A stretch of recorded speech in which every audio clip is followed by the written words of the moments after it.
Important information and disclosure. TDW Trader Live seminar presentation is for educational purposes only. All trading ideas discussed by the instructor are for demonstration purposes only. Trading involves a substantial risk of loss and is not suitable for every investor. Past performance is not necessarily indicative of future results. Please read more at https://ttwtrader.com/disclaimer. Hi and welcome to day 3 of our seminar Bookmap Masterclass Trading with Limit Order Book and Bookmap.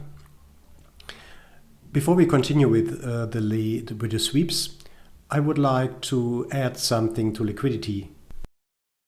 Be aware that liquidity answers the questions where the price is likely to go, and it shows levels of interest.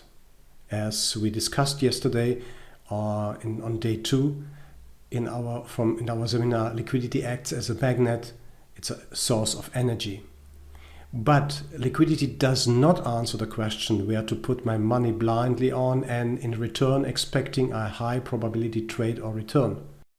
We must find methods or a methodology to get as close as possible to this answer. In order to do that, we know the nouns now: liquidity, absorption, exhaustion, and sweeps. Additionally, we need verbs to understand the language incomplete. Once we understand what the market is telling us, we can build methods and strategies which have a high probability rate to win and keep us profitable. That means a low risk and high reward ratio. Before we continue with strategies, I need to mention that what we have learned and discussed about the limit order book and its visualization with Bookmap, it's not the holy grail. It won't work 100% every time. But it will work far better than any other trading systems out there. I claim that it works at least 70% of the time, and that's a lot. That's a huge probability chance to win. The best of this knowledge is if you find your own way based on this educational material and knowledge. It will give you or restore the confidence in yourself. That's what matters. To quote Kahneman, you will use the system which is more logical, deliberative, and slower. In this case, you are in full control of yourself. If you reach this point, you don't need anything else for trading, because the principles we went through this week are valid for every traded and liquid instrument worldwide. Good. Sweeping. Sweeping is trading through one or more levels very fast. That means trading through one or more price levels very fast. Big aggressive market orders come in for some reasons. I'm still thinking about the reasons of these market orders. It's really hard to answer why they are coming in, but they are there. These aggressive market orders mostly are leaving unfinished auctions. By that I mean there could be and are several price levels which are not traded. There are several price levels which are not being traded, which have not been traded. There are several price levels which have not been traded. It leaves so-called low volume nodes, or you can also call it gaps. It's up to you how you see that. They are fast and powerful refusal of prices. Speed of price action is important, as we will see, and we will also talk about stop runs today, or stop running. Stop runs. We have a nice example in yesterday's trading, in yesterday's auction, about a stop run. We will go through the stop run then later on. So sweeping are extremely fast and aggressive moves. We should keep this in mind. Excuse me. I'm too fast. So sweeping or big moves. Fast and powerful moves are initiated or ignited by algos at exogenous events like certain political or economical issues. You know what I'm talking about, because today and in last months, years, we see that every tweet, a political tweet, especially when it comes to the tariffs between US and China, for example, shakes the market absolutely brutal. There's no hope. If either you are on the right side, or maybe you will be stopped out. The negative impact of the sweeps is if you are maybe in between in the trade, you get a huge slippage, because it's more likely than that your position won't be traded. That means you will be stopped out a few points below or higher. It depends on where you are, where you are in the market, and that means sweeping are really fast and powerful, and I would even say brutal moves, which are initiated by exogenous events. Prices then sweeps through a range of prices, leaving an order vacuum in its wake as time goes on. We will see that. You will see that because in Bookmap it becomes obvious. It becomes much clearer than when you trade from a candlesticks chart what's really going on and what's happening. It's the first time when I started to examine this behavior and to see that it's there's one, I think, not one but several golden bullets or arguments pro Bookmap, but recording function and replay function is the most important part. At least it is for myself. I hope it's for yourself too. This recording and replay part of Bookmap, because it puts you in the situation, although yes, it puts you in the situation that you can replay every day. And if you want to see what is really happening at a certain level, maybe because you doesn't see what is happening, what happened there, or you want to exactly see what happens, what triggers the event, what triggers the market to go long instead to go short, like we did it on Monday and yesterday, watching the limit order book and see that there was absorption, that they're trying to sell into the bids, and every sell was absorbed by the buyers. So new orders come into the void. Large market orders arrive so fast that the queue does not have time to equilibrate between their arrivals. Let me show you again this example here on Excel.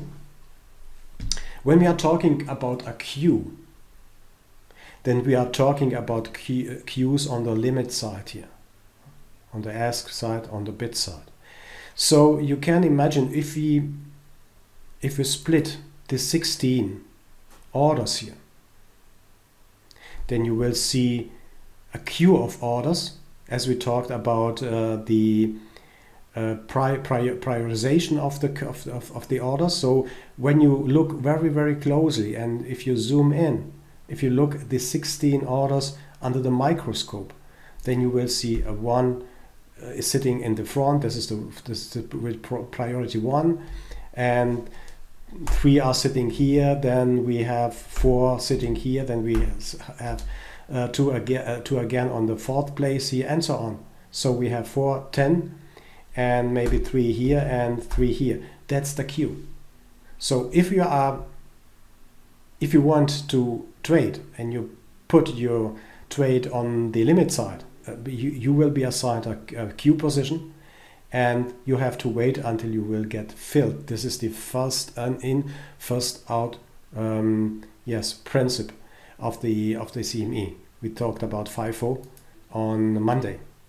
You can see it in video again, or go to the CME page where they are explaining very well what the prioritization system of the matching engine is. When we are talking about a queue, that means large market orders arrive so fast that the queue does not have time to equilibrate between their arrivals. You will see that very, very often when a sweep happens, that they are simply, going very, very fast through different price levels, and there is still an imbalance and leaves an imbalance behind. Market making programs see the orders and they seek to execute them, so price retraces. Sweeps or big moves are absolutely important. Let me show you what I mean, and we will come immediately to yesterday's example. This is an example where what was it? It is from January 2019. It was a tweet of rumor that tariffs between US and China are on a good way to be solved. Ending the tariffs war between the US and China was and is always a positive sign for the market. Of course, this message was a positive sign. And what I wanted to show you, it's only one example, but you should be alerted. So this was before, I think it was a tweet before the message. And this is, that happens 1 second or 2 seconds after the sweep. You see that? A large order is hitting 24. We are trading at 21. We have traded 0 contracts and 0 contracts here. So again, going back a little bit, by the way, you can examine it, this behavior on your own when you record and replay. You can do that. I will show you in a moment what I mean by that. And that means we have 151, 39, 39, 18, 18, 54, and so on here in the queue. And then this message was launched, and you see that these people are not hit. This was not traded. The first trade happened at 24.50 here, at this level. Some sweeps are so brutal, so fast, that they leave gaps below or low value or not traded areas here. And maybe you are a fan of gap trading. The theory is that every gap should be closed or must be closed. We see that in daily trading, for example, when we are together in the education room. I'm watching these gaps really closely, so to get a clue if we get liquidity around the gaps, so the gap is there, then it's really likely that the market is trading against the gap, against the gap, and then reverses back. That's one strategy, one possible strategy. But you see that some sweeps are so brutal that they leave simply price levels unmatched, untraded. I showed this page yesterday. Look here, this is a DX viewer from DX feed or DX feed viewer. Yes, DX feed market data viewer. The good thing is it splits the data feed into their parts. So there's a timestamp. There's every your trade. If you are trading, you get a start timestamp. You got an ID. Then several other options were given or attached to your trade. How much you trade, are you buying or selling, and so on. So that's quite interesting to look a little bit more inside the data feed and the data structure of our entries, what we are doing daily. But most interesting for myself was that there was a sweep. I catch this sweep here and made a screenshot. You see the price went up without polling anyone here and here. The matching engine started polling at this level here. Doesn't matter what price it is, but just to show you, based on this foil here on this page, that sweeps are running through the price levels without caring about to ask, do you want to make business with me, or do you want to make business with me? So they are not polling. They start polling a little bit later when the sweeps come to an end, or in between, of course, or in between. So we should keep in mind that this behavior happens nearly, first of all, every day. It happens nearly in every instrument. We will see some strategies how to deal with sweeps. What should we do when they happen?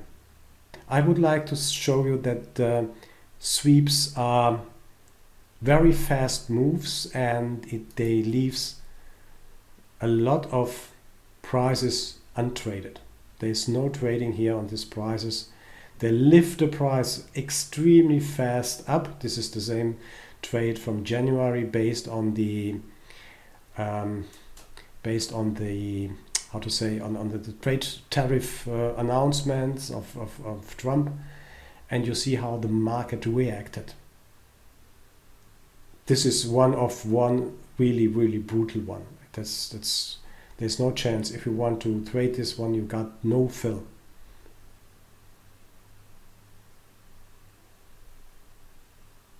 And as always, we discussed yesterday, you see that this is a black hole around, black space around. The informed traders are not willing to trade this one. See that?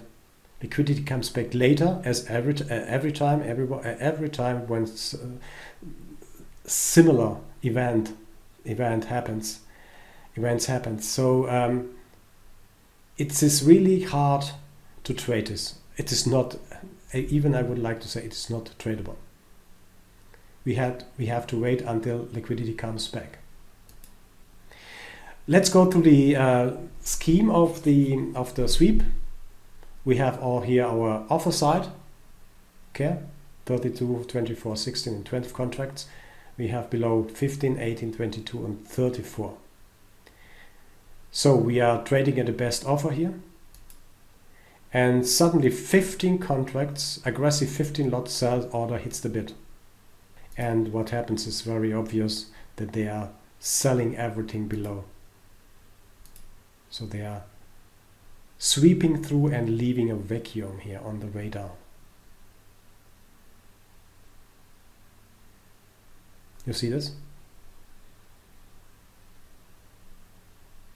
That's the scheme of the sweep, but I think it's understandable what it happens when a big move comes up.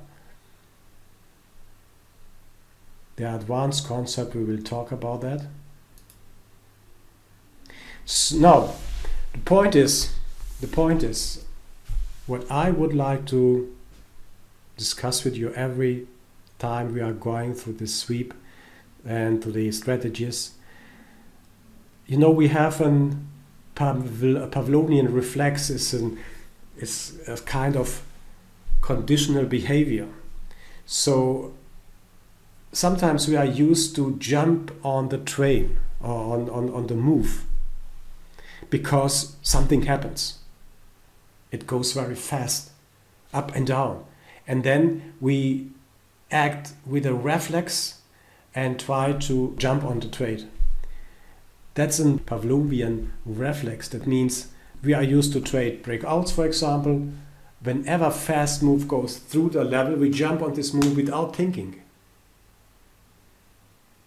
It's simply a reflex, or maybe also part of our strategy. I don't know. You have to answer it by yourself.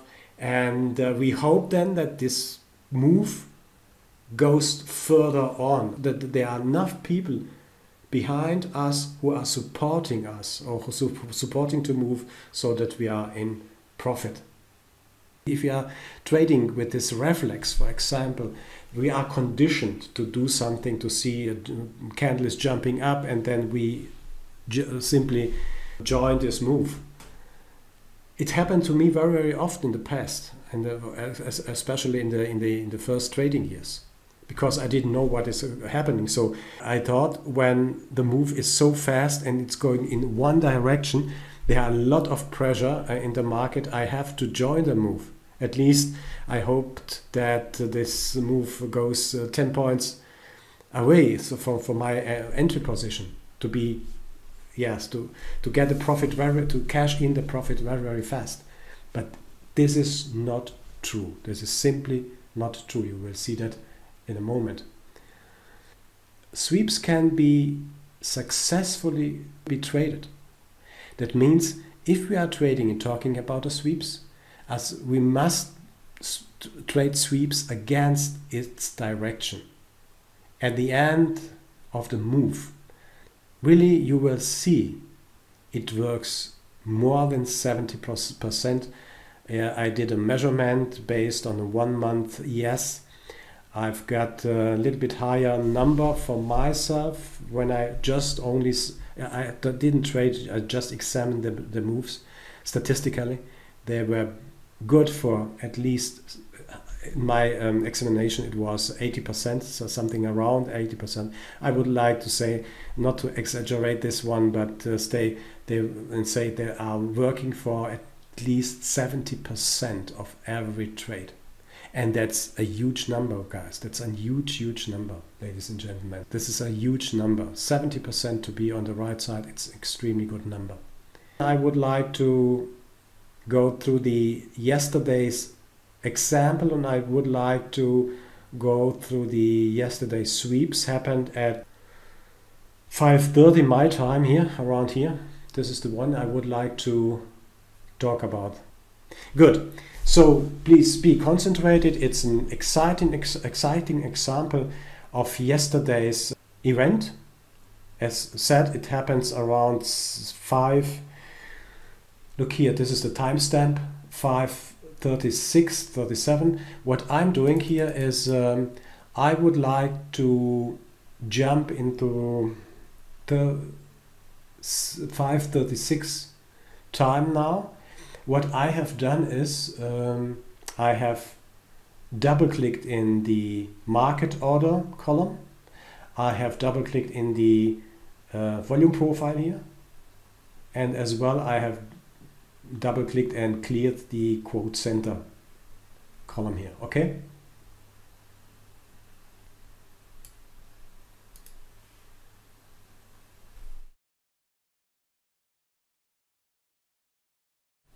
Okay, then let's go and let's jump into 5:36, I think it is.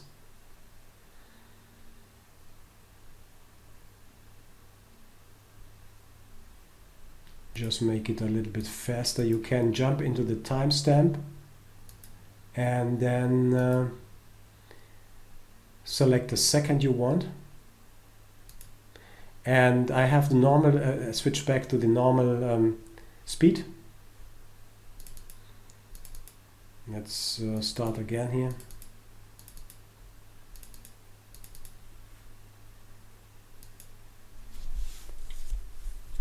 So, let the games begin.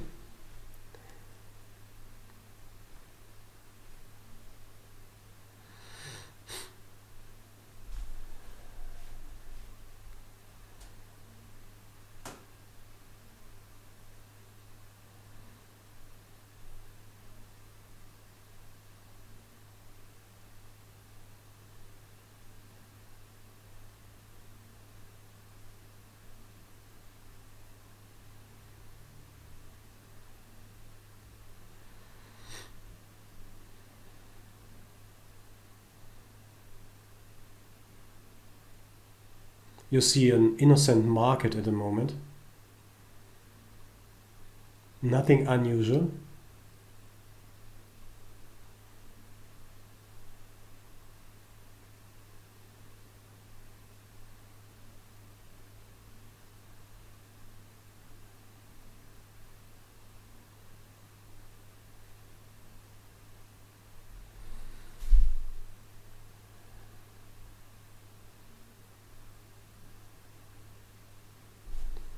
Liquidity is coming up at 24.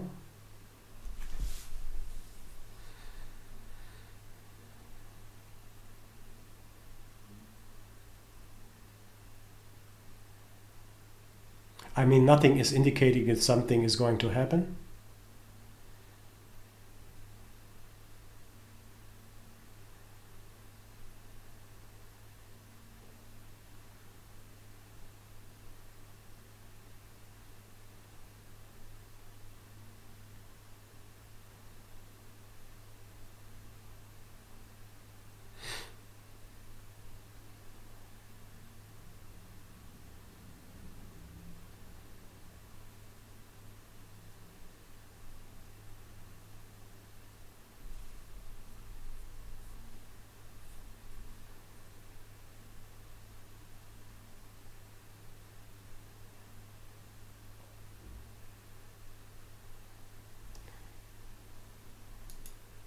What is happening here? What's this one?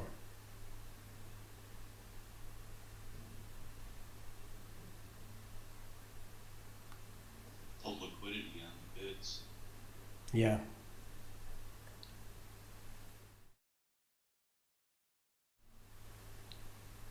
We are talking about sweeps. I ask, what is this black area here?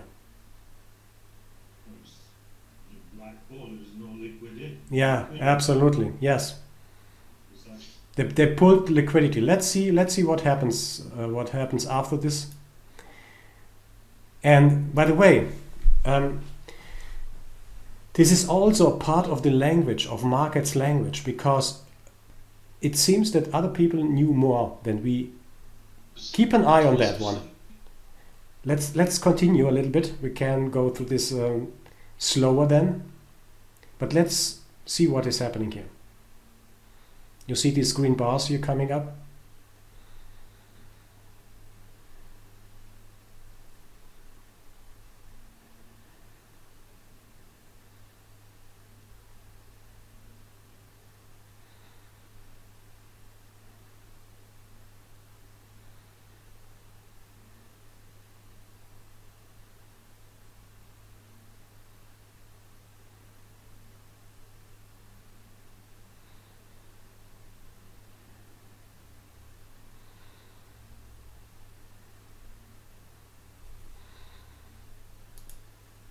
A huge number was traded at 21 and a quarter here. A huge number was traded there. 1,310 contracts. This is this big dot here.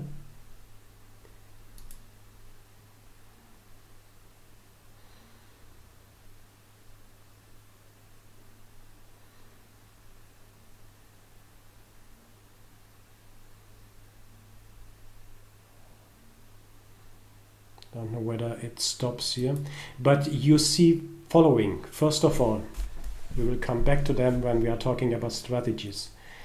The room, the space around this sweep is darker than the space on the left side.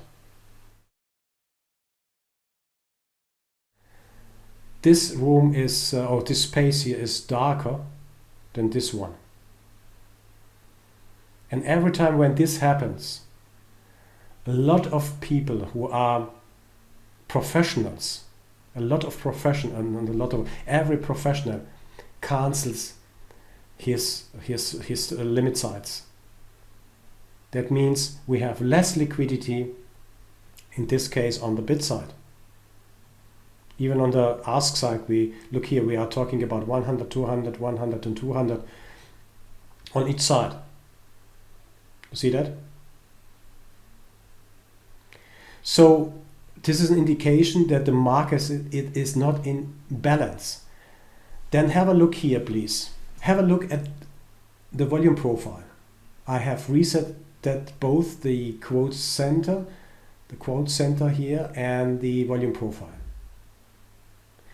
You see extremely well what and where is something traded on what price. You see that there was a trading at 2050, 2075 here, very small trading, if even they traded. Then the next one was 21.25, 21 and a quarter here. Then the next one was at 22 and a half, and then it comes to an end here. See that? So that means this sweep is so fast and so brutal that it leaves imbalance on the way up or on the way down. It doesn't matter. The principle is every time the same. But it gives us a clue that this sweep, whoever ignited the sweep, I'm in my imagination. There's maybe one guy who is sitting there and reading the paper, and suddenly a news is coming in, and then he press a red button, for example, and this is the sweep. for whatever reasons. Maybe those people who are ignited or who are initiated the sweep wants to go out of the market because they get more information and they have that's the best explanation. Their inventories are full of contracts. They want to close their contracts. You see that? They're trading them at contracts, and they get rid of everything they have. That's the best probable explanation I have for the sweeps. What happens? You please remember that when absorption happens, that this is not the normal absorption we talked about yesterday, but anyway, it's absorption because they traded with the sellers here. So they sold 1,310 contracts into 21.25. They traded this one, and that one here. And we talked about yesterday, if this massive amount of volume is traded on the way up, what happens at a certain point in the market? What do you think? What is happening when absorption happens in the market? I agree with Angelic that the energy is absorbed. Absolutely. So it's I kind of go into the volume profile mode of the nodes there, and if the low volume node doesn't hold, we're probably going to retrace. Absolutely. That's the point. The best, as I said, my best explanation is that I call it also, this is an capitulation. What we are seeing here in every market, let's take this market, here this ES market or whatever market, share market for example, we see only part of contracts or shares in the market. If you are trading Apple, for example, I have Apple here, look here.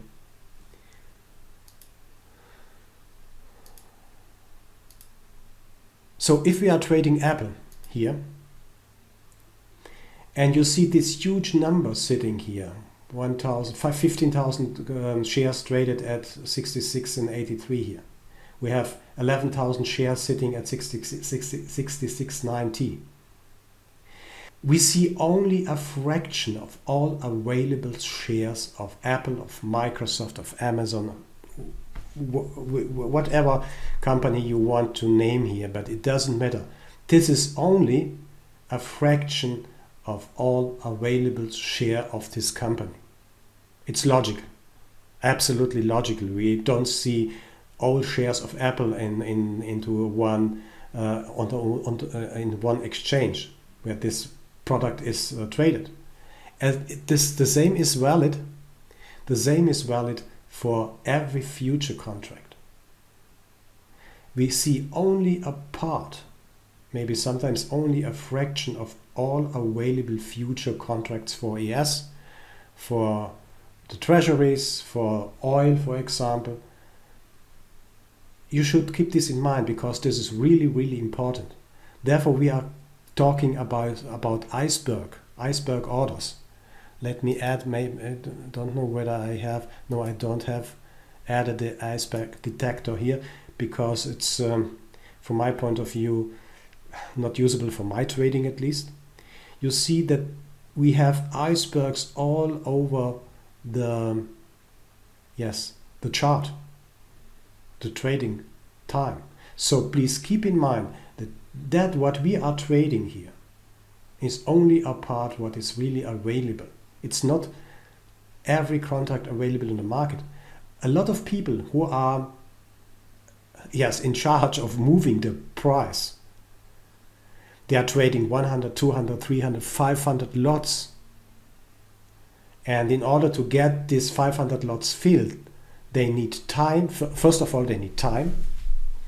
And second, they need buyers or sellers, depends on, for example, to sell them their contracts. This a mess. You can't sell 500 contracts in this market.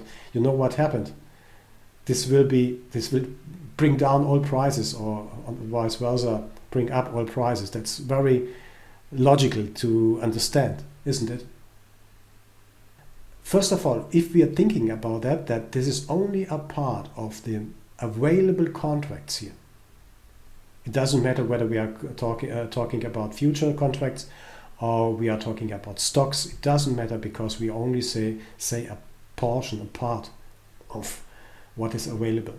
Then it can be that this, let me say this is one person, one guy who is sitting in a room reading his newspapers, and suddenly he got a message that something is going to happen, and he pushed the button, and then the order is immediately executed into the market. He get a fill, he traded at 21, then he traded maybe on the way up, and he cleared his inventories.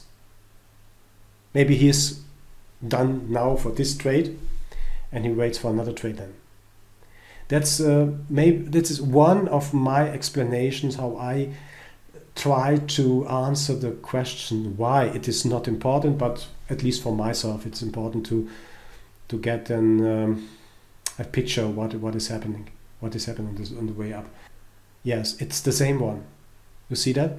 What we not see is the limit order book, so we can't say at the moment what is happening. But we will use this behavior to build strategies upon this behavior.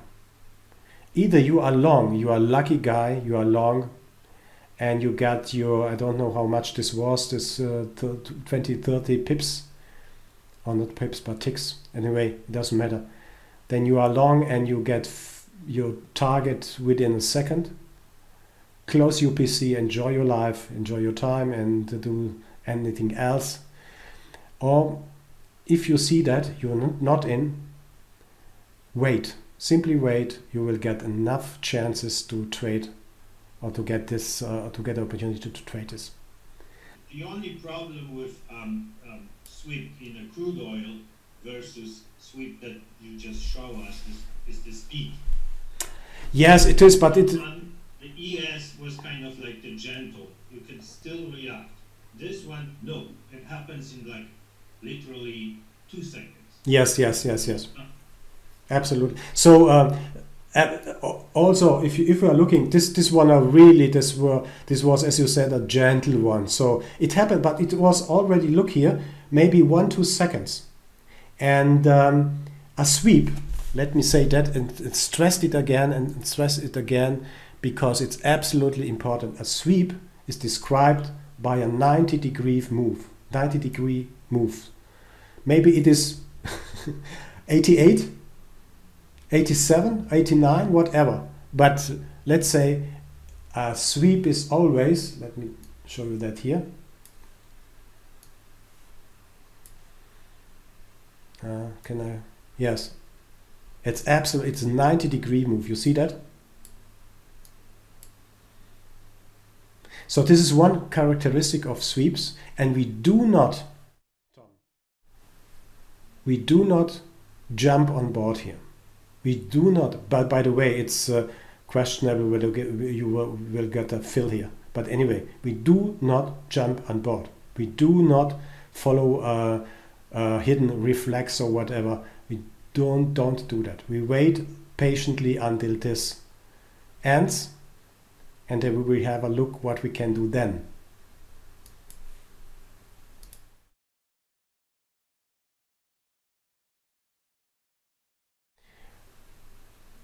Okay, sweep is always a 90 move degree.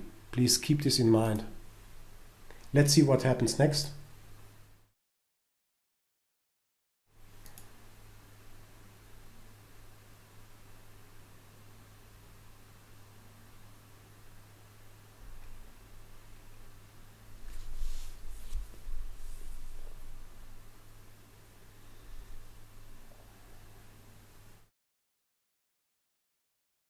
If you want to join this ride, maybe you get the fill if you are lucky at 22, 21, 22 here, but it's really, really hard. It's really hard. It's really hard to trade this one, and I don't recommend because it's so fast, it goes so fast up, it can go as fast as it went up against you, especially in oil. Keep your hands off and wait until we discuss the possibilities around the sweeps.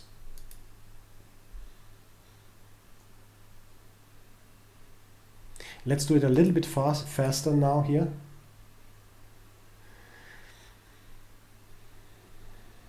You see liquidity is forming here.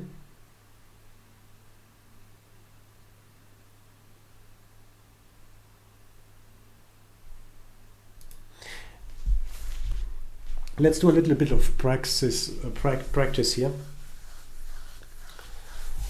What does it mean when we have liquidity here at 24 and 18?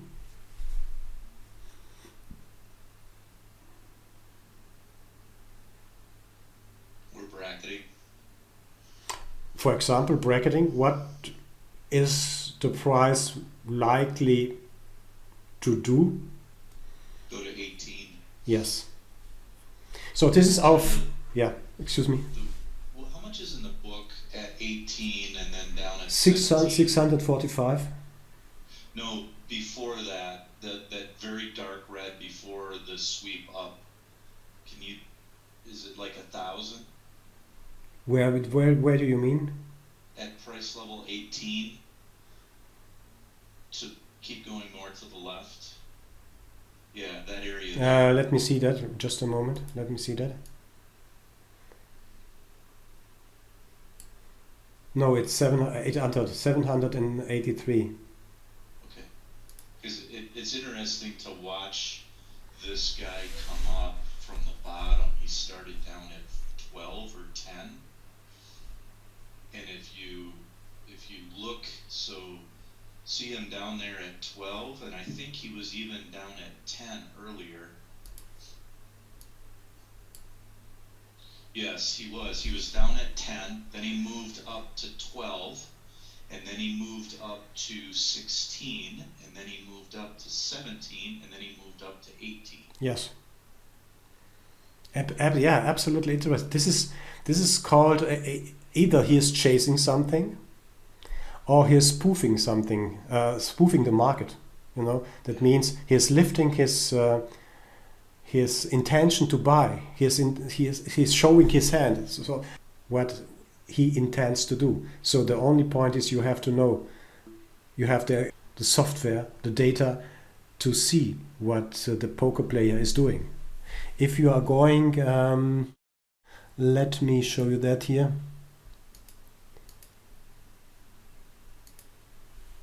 If you are having something like this one, candle, yes, in simple candle charts, I'm using these charts for my cloud notes to see where was the low, where was the high, what was the open, and so on. Then you can't see anything.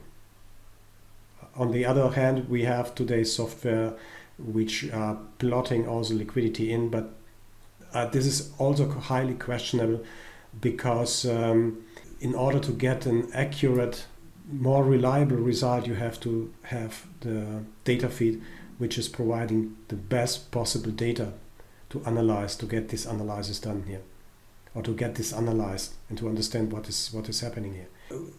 Based on that, what we have learned yesterday, on Monday, and especially on Tuesday, that means yesterday on the second day, price is now most likely to go either toward 18th if he keeps the liquidity here, or bouncing back for 24 to reach the 18 level here. Let me just jump a little bit forward. We will use this example of yesterday's again to go through the liquidity and absorption stuff we learned yesterday. Let me see what is happening. Okay, here's canceling here. Here's canceling. You see that? This is spoofing here. Real life. You don't need any indicator. You don't need anything to understand what is going on here. This is stair 1, this is stair 2, this is stair 3 in this case. Maybe below 12 was this. And he moved up to 21, Walter. Sorry? He moved up to 21. See that? To 21, where?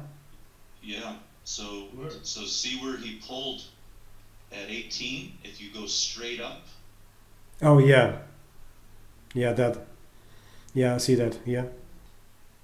Yeah, we have several difficulties here. To be very open, and therefore we should discuss it and understand. We have a workaround to trade this moves here. Of course, we will discuss it a little bit later. But we have several difficulties. First of all, it is so fast. It is, look here. Let me stretch this a little bit. It started. Let me say it started at 38 minutes and 40 seconds, and it ended at 39:04. So we are talking about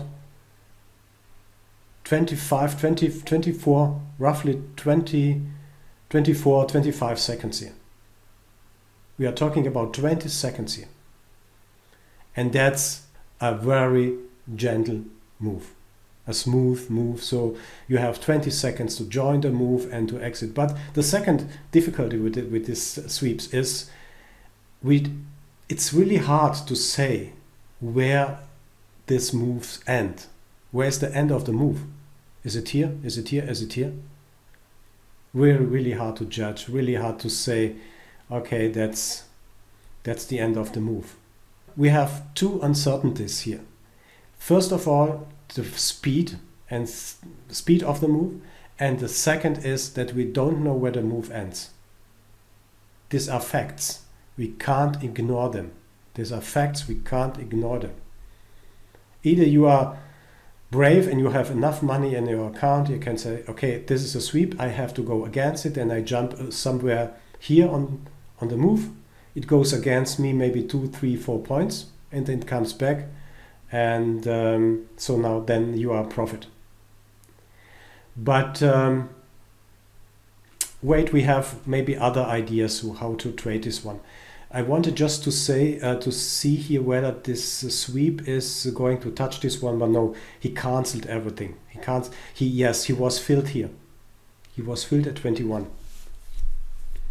We can't say whether this was or this. Yes, this was intentional by him, maybe, but he wanted to trade. Let me see what was here on the 685. You see that? We have 700 on the 18. We have 770 or 17. We had 770 at 18. We have and we have had 685, 700 at 21. Yeah, I think it's okay to say this is one guy who wants to get filled here. And probably, you know what the beauty of this stuff is, when you have the time and you are not in a stress to managing your trade, then you can sit back and read the market. You see that there's one person, one institution who is chasing the price. I guarantee you this guy here was long. I don't know when he entered, but maybe he entered somewhere here. He was long. And he traded 700 contracts, roughly 700 contracts, and looked to be filled. You can see his stop managing here. This, and lastly he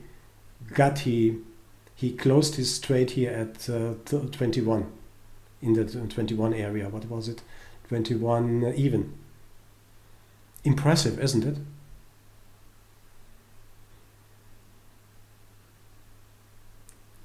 Good. We talked about this sweep. Then let me show you another one. I have to find it first. Oh, yeah. By the way, with my method, or with adjusting or configuring your book map, like the way I have or I did is, you can click on with your right mouse button, window opens, click on the reset function here, and then you can select reset on double click. That means if you want to know really what is happening in this area, go back to the column you want to reset. This menu opens, then go to reset, click on reset, and check reset on double click.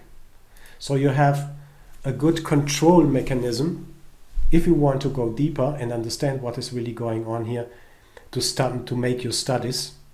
And you can double click and reset everything, and then you see exactly what was traded here in this area. Let me find the other one here. I'm not sure. Let me jump a little bit to save time. I think it was this one I wanted to show you. This is 1804.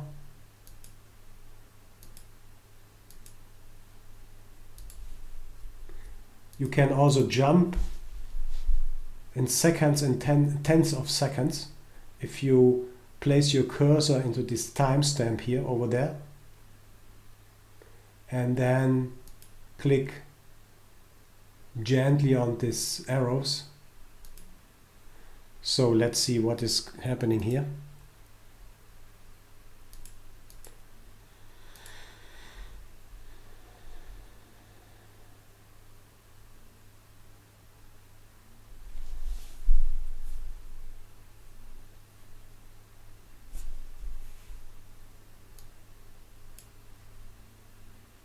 Oh, just a moment here.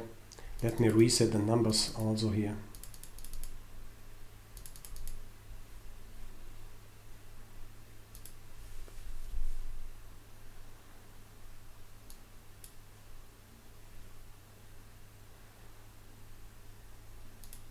Please mind the black area here.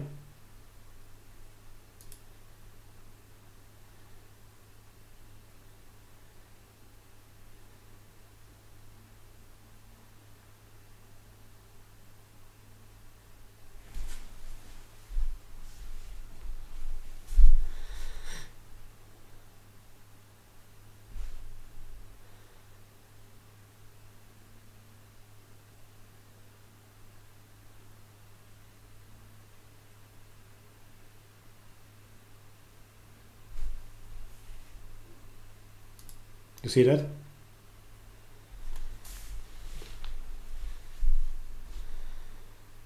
It left untraded areas between 20, let's say 20 and 19 here. It was a small one, but it was, first of all, remember 90 degree, it is a 90-degree move. Every time it is 90 degree. Let's say 90 degree. We don't want to argue whether it's 85, 86 or whatever. It's 90 degree move. It's violent, you know. We talked yesterday that moves like that, this one here, needs time. So when you draw on a line here, this move needed 15-20 minutes time to go up. And we have the, how to say, the bigger, the greater the angle here, the bigger the angle.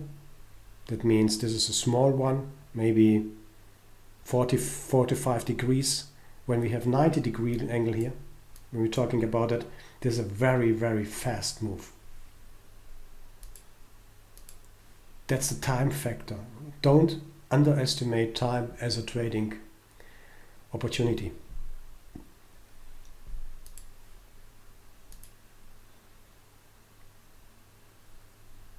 Yes, the question is now what to do when this happens, or when that happens. What should I do? How to do that?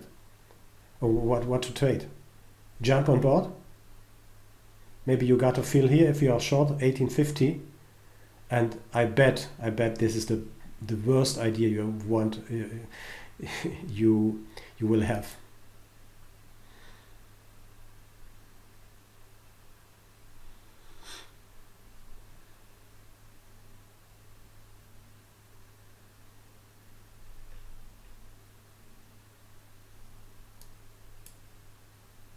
We have a vacuum here.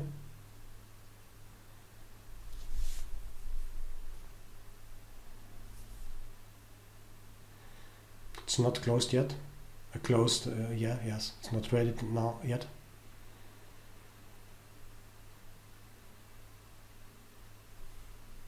You see also the divergence here. We have huge volume. We have had huge volume. Please recall, please remember always that when we have huge volumes on the way up or down, then a lot of energy is lost.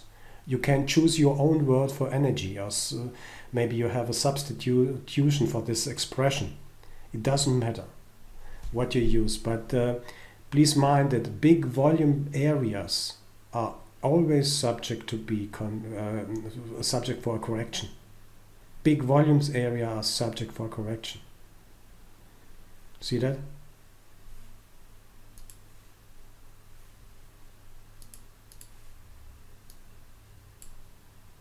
You don't need any whatever RSIs, CCIs, whatever indicator to spot this opportunities here.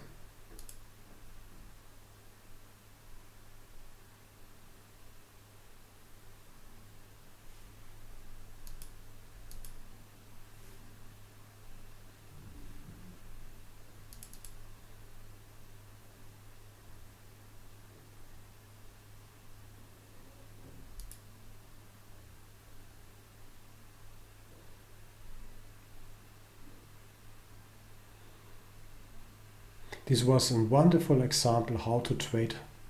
We will come back, but I can't resist. Is that the torsion 1725? You mean here? It's a double bottom with a volume divergence. Yes, it is. I can't resist to talk about now. Oh, no, that's not so. But then we have the method not to trade this one because we don't know how fast what is traded and when it ends. But we get most of the time a second chance to trade it because we know that there are a lot of unfinished auctions here, or low volume nodes, or not traded areas here on the way down or the way up, which are going to be closed most of the time. That this is not a rule. This is not a 100% rule. But when we get a chance to be patient and to see this opportunity, then we seek an opportunity to go against the sweep. We are going against the sweep here. Against the sweep, guys. Not with a sweep, but against it. What I want to stress is that there's no volume because all energy was absorbed on this way down here. And this no volume means there's no one, there are no sellers anymore to push the price down. We will see another situation where the price retraces, but let me say roughly the 50% of the move, and then the move continues further down. The other possibility we have, but what I wanted to say, because I don't want to, because it's absolutely a picture book trade here.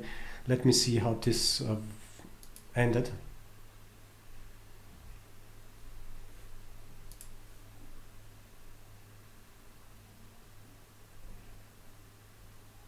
Okay. You see, this move was good for a few points.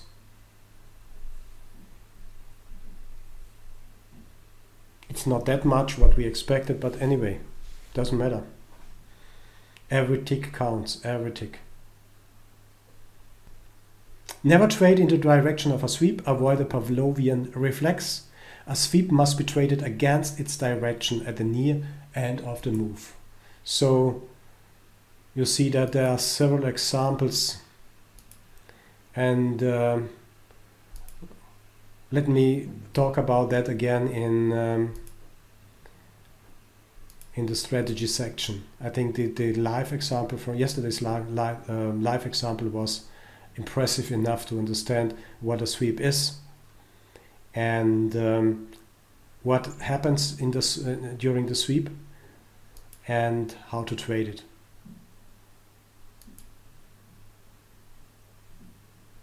Stop runs.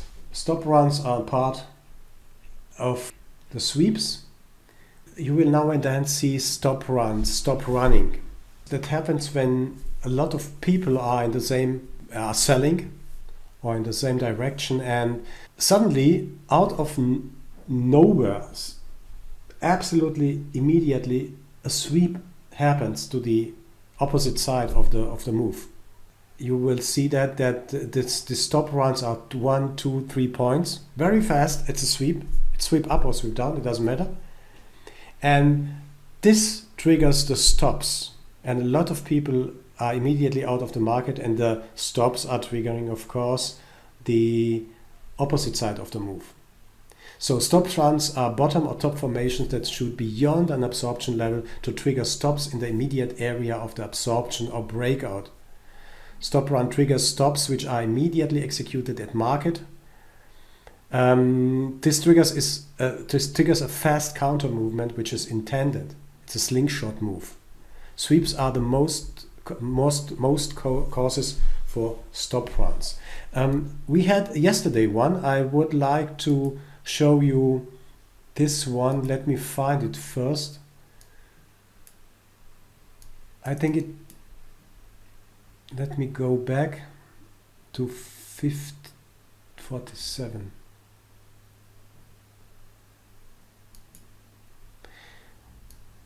Before we are going through yesterday's recordings based on that what we have learned, I would like to show you how a stop run can look like or can be.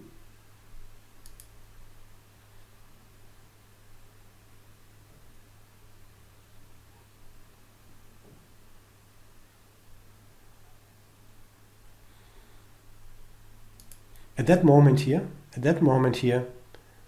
either a lot of people jumped on this move down, or several are waiting and rejoined the move, or yes, rejoined or joined the move here in this area, 24, 23, and then this happens. It's not a big one, 22 to, what is this, 2 points, for example, 2 points. And this happens then. You see what the intention was, or what the intention is. If you are in the move, if you are in the trade, you are trailing your stop, you are trailing your stop, you are trailing your stop, maybe you're moving your stop down, then you will get hit by this one, by this single move, and then it acts like a slingshot.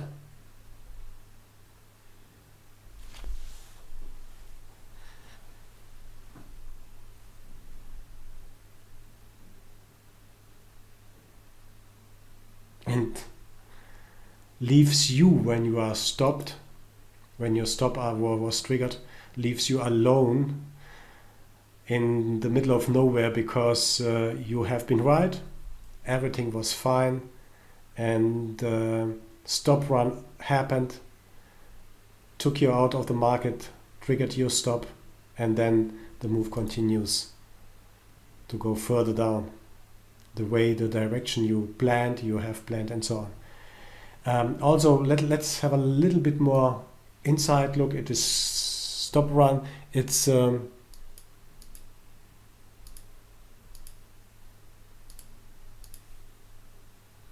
also 90, no, it's not exactly 90 move degree here, you see that, but it's very close to this 90 move, to the 90 degree move here. Absolutely very close It doesn't matter whether it's 85 or 95, 94, 90, 85, 84 or whatever, 80-degree move. It is a fast move up, and this move tries to catch all the stops around here. We don't know for sure. I must say that we don't know for sure that this is really a stop run, but you will see this behavior very, very often in the traded, especially in the futures. Some of the people who knows how the market acts and what to do knows exactly how to trigger you and to get you out of the market, and by that triggering you are forcing the move down here. It's not easy to spot, but the more you have in mind what we have learned this week or what we are learning this week, the more you know the expressions of the market, the nouns and the verbs of the market, the better, the more conscious you will see and recall what the market is really doing and what is happening here. So sweeps are the most causes for stop runs, of course, as we have seen. It's like this one, you know. You see this is a liquidity area. It has been absorbed.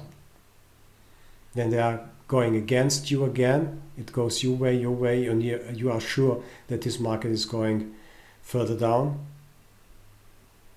So you place, maybe you get a fill at the second chance in the second leg here. You are short 28.10 and your stops maybe are 20.11 and 12, whatever. They're coming back with a sweep and then rushing down for 10 points without you.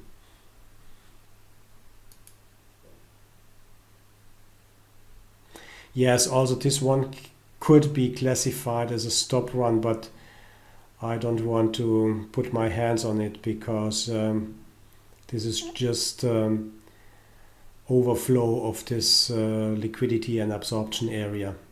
But it was absolutely impressive. It's the same one. You see that energy is lost on the way down.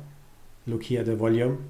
It's every time the same game. Once you see that, and once you when you are going to see that on your charts during the next days and weeks, you will have the right feeling and understanding what this is about. And mostly this is a so-called accumulation here.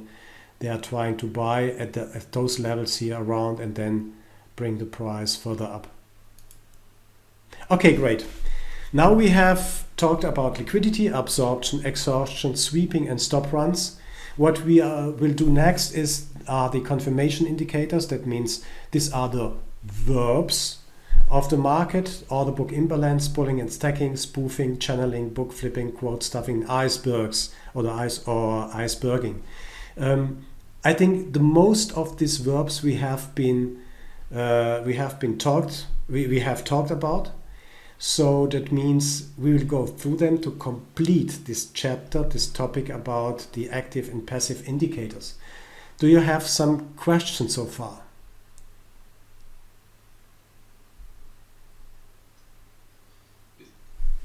Walter, is there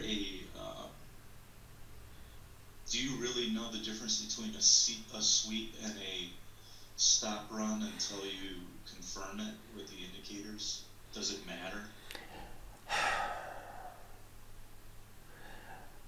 Not really, but not really, George, but it accomplishes the picture of trading indicators because the stop runs are happening now and then, and there is no explanation for this behavior. No, it's not so important like a sweep, but when you spot it and it's the stop runs are only maybe 2, 1, 2, maximum 3 points, maximum 2 points in average. Maybe you want to understand what is happening here, and when it happens at such areas here, like this one, you will categorize this move as a stop run. But really, to answer your question, doesn't matter. As long as you are on the right side on the market, as long as you are short and maybe your stop is over there here, 12, 2 or 3 points away, you're still in the game. It doesn't matter. But on the other side, what happens? Given that you see that this liquidity and absorption at 10 even here, and given that you know, okay, this is an area where I should sell, and given that you are not quite firm or you don't feel comfortable to take this trade here or the trade here, and suddenly you see a sweep up, and you remember that a sweep is a kind of capitulation, then you got an additional sign or additional indication that this area is for sure a sell area. This gives you the last confirmation that you are right. I mean, it can happen that sweeps are going 10 points through, then it happens, we have to accept it. There's no discussion about it. It happens, and if it goes against us, yes, it happens, and this is not a 100% proof system here. It's not. This is not a holy grail. But when you are in the trade and you see that, you can join the trade or sell here. You have the second chance. Look here, there's exhaustion to sell here again. But the third one was the best indication for a sell, because it was a sweep, only 1-2 points here, and then you can rejoin the sweep somewhere where you get a fill here. That's the point. So a sweep is only every time a sign of capitulation. Someone is, like in our example before, or yesterday's example before, someone is closing all his positions because he knows more. And by the way,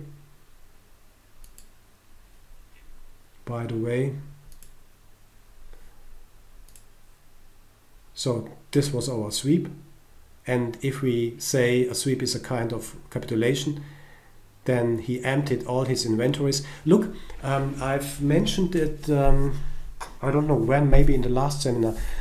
You can also see when you go to the restrooms and you flush the toilet, that's the same behavior. So you flush the toilet, water runs out, and how it's saying, the bin, or where the water stays in, how do you say, the bin is septic tank. Yeah, the tank is empty. The tank is empty. Thank you, George. The tank is empty and it must be refilled. So someone is flushing here his inventories, and he is empty at this moment. That's a great analogy. Yeah, you see that. So we don't know how big the tank is. Okay. Yes, good, great. You said tank, right, George? Yes, that's correct. Okay. We call it a toilet bowl. A toilet ball? Yes. Ball with two B-A-L-L? No, B-O-W-L. Ah, okay. Bowl, okay. Toilet bowl, thank you.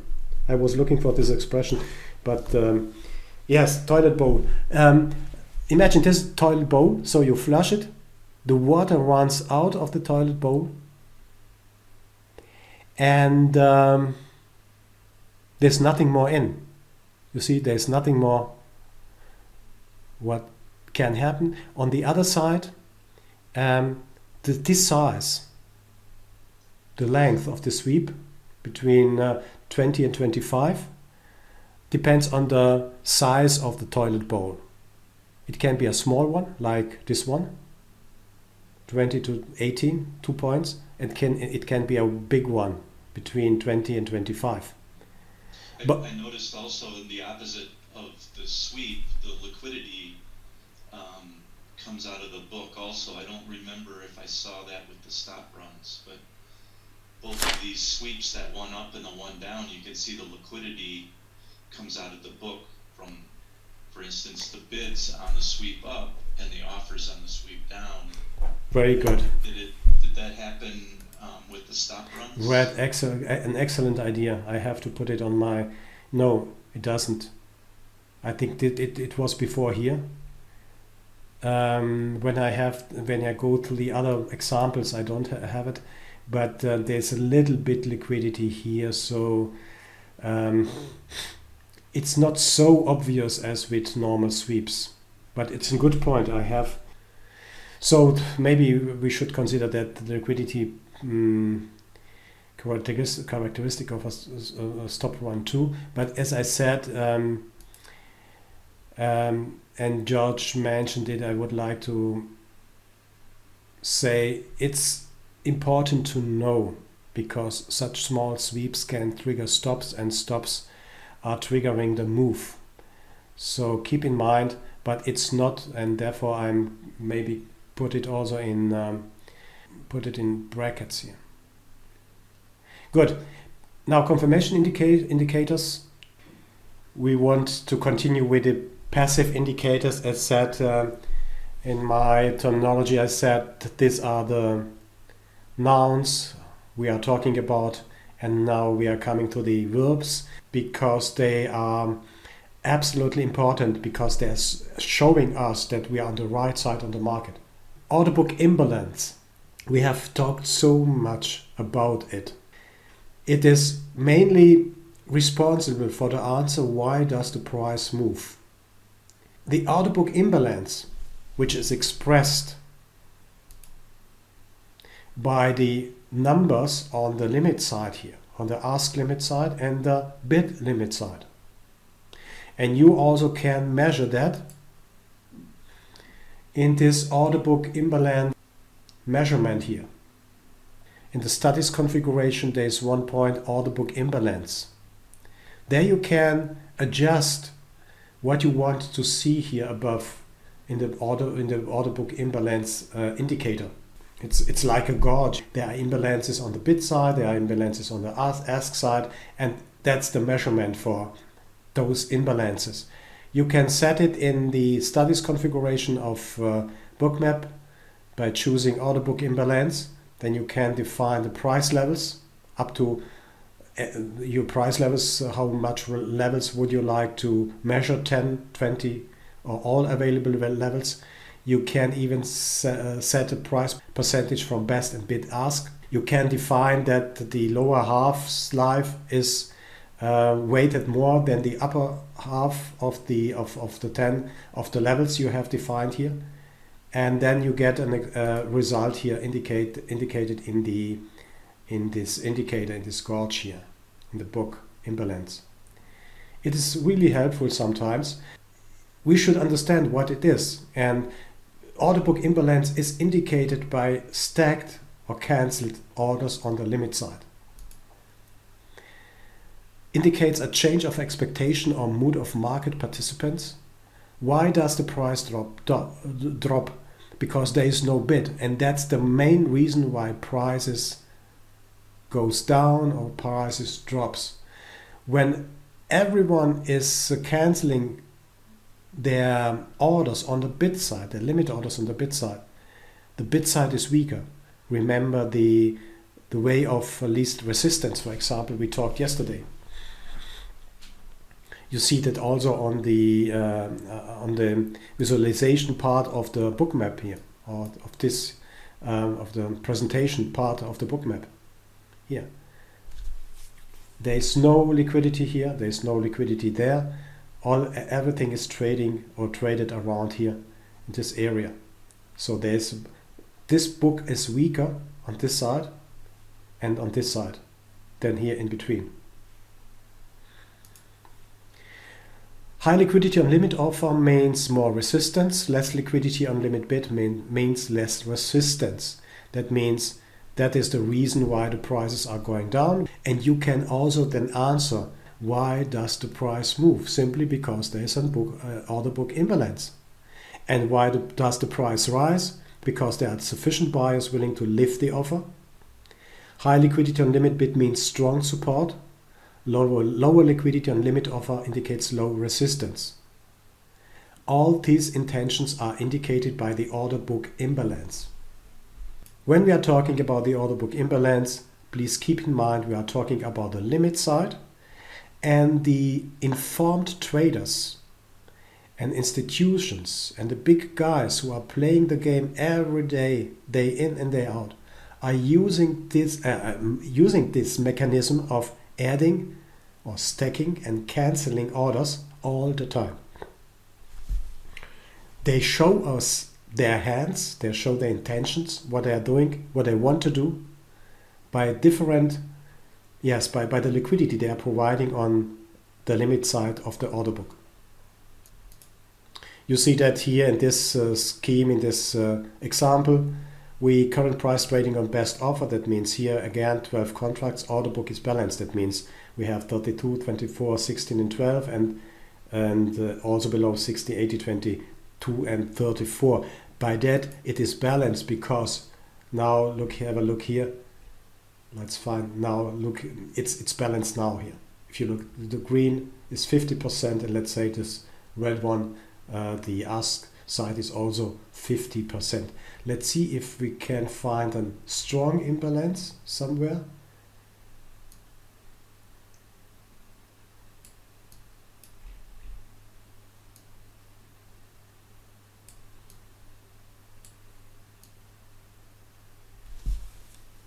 Sometimes you will find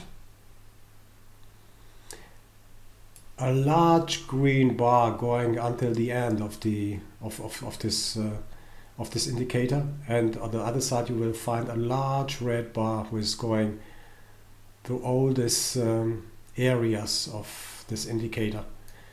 Let me find one. It's hard.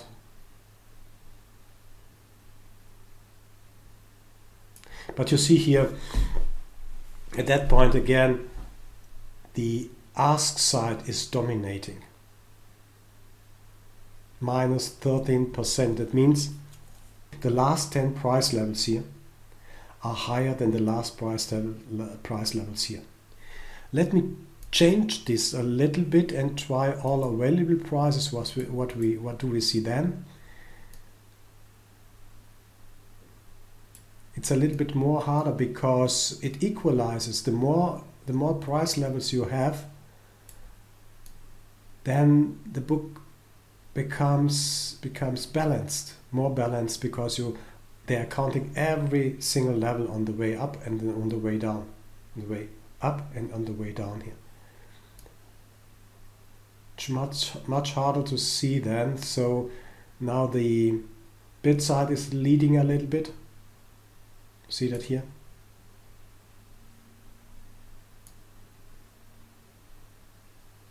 And then it changes. So I think it makes, at least for myself, to restrict the price levels up to 10 levels. And also you can give more priority to the last 5 levels here, so that maybe you get a little bit more indicative indicator than before. Let's find something really disturbing or high. You see how fast it changes. But anyway, I think you know what I mean here. So if we can't find an example very fast, it's okay. So current price trading on best bid, the book is balanced. Let's take the other one. Now sellers are come in, liquidity is consumed, and then what is happening, this is the intention of trade. That means, as discussed, they want to sell. The bid side is weaker than the sell side. Auction is skewed, seeks balance through price re-evaluation. Liquidity pulls, spread widens as bid drops 2 ticks, for example. You see, it's quite obvious what we are talking about, because price is now looking for the way of the least resistance until they are supported by other buyers and say, okay, that's it, this is the area we want to buy, and they are putting liquidity again on bids, and then the game starts in the opposite direction. Spoofing is a part of book imbalance. We will come to that in a moment. Okay, book flipping. And we also talked about book flipping because it means that market makers are adding to bid offer to support one direction of the price. Mind changing gives mostly a reliable view of the price development. And let's go to the live example here, where we talked about around the sweep. Let me find this position here. It was, yes, it was that one here.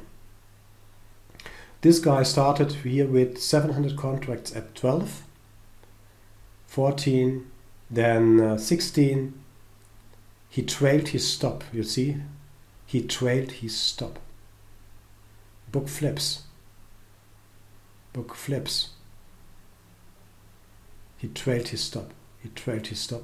He trailed his stop and got a fill here at 21. This is not possible again on this candle charts or whatever chart you are using. It doesn't matter. Simply, it doesn't matter. You can use what you want. I think I have a volume profile chart here.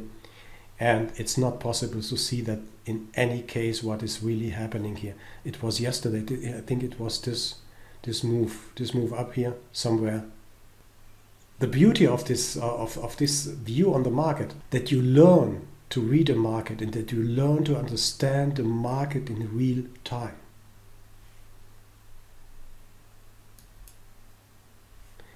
Book flipping. Market is going up and then supports come in. Market is going up, absorbed everything here, and the book supports the move up. Book supports the move up. Oh, move down here. Look here.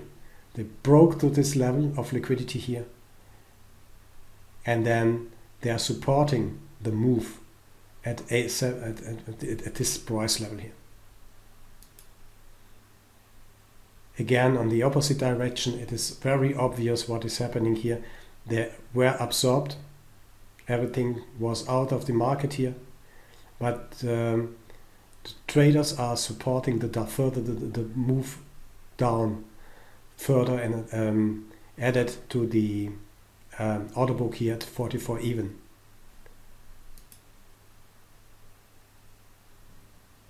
It doesn't matter. It doesn't matter if we are talking about 1 point, 2 points, 10 ticks, 20 ticks, 10 points, 20 points. It doesn't absolutely matter what's happening here. But when we see that, we should be very cautious with maybe longs, because as long as this liquidity sits here. So you see this one or this guy or this institution cancelled it again because they wanted to have lower prices for their own business. Pulling and stacking confirms observation, or it confirms that something great is happening, confirms also the direction. Bid and ask side are managed separately according to similar logic. Each side resets to 0 whenever the best price changes. The quotes delta displays cumulative size change of the price level since the last reset. It is a simple adding and subtracting mechanism because changing of volume happens fast. We are talking now, pulling and stacking, about these columns here. About these columns. We are talking, let me flip back here, about these columns here. When you're in trading and you see, when you have also the same mechanism, you see very, very well what is happening on this side. It is a simple mechanism. It's absolutely nothing. This is no rocket science. It's simply crunching numbers. But because the refreshing part here is so fast, and here on the ask side is a bid side, it's not visible for us. I say not visible for us humans to see really what is happening here. So this is a helping mechanism here on the quotes delta to help us to see where the market tends to go, what the market is doing.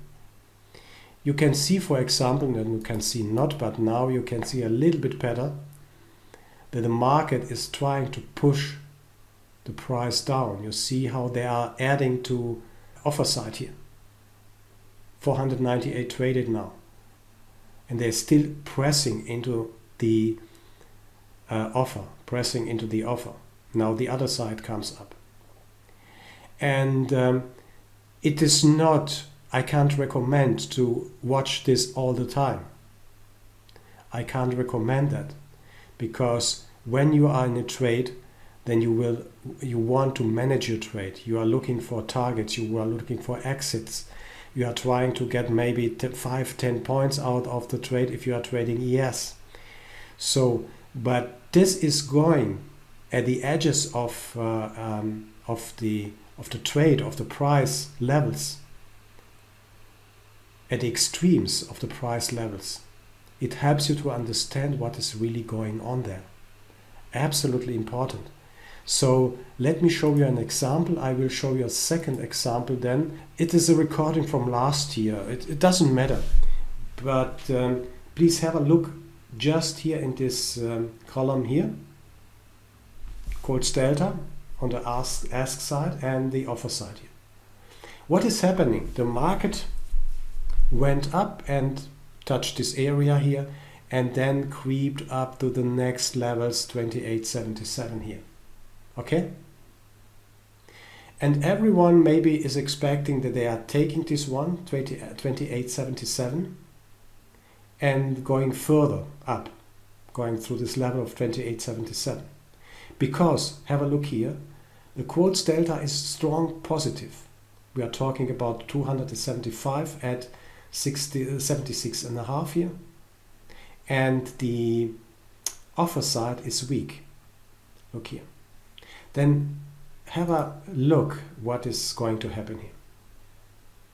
You see that? There's a strong positive, and that's weak. That's not something we consider strong. Look here, we have 500 traded at the top of this price level.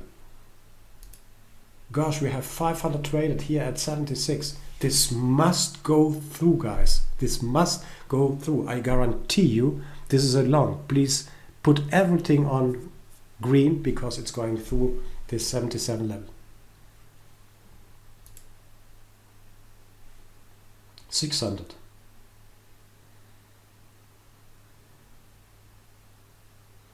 Something is happening here. Look here, there's a resistance.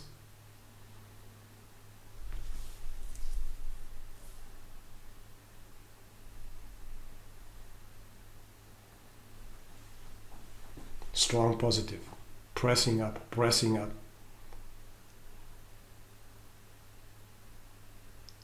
Oops, resistance is coming up. Look here. 500 on the other side. 400, 400, 400. Refreshing, refreshing, refreshing, refreshing here. They are trying 1,000 try to buy and lift the offer at 77 even.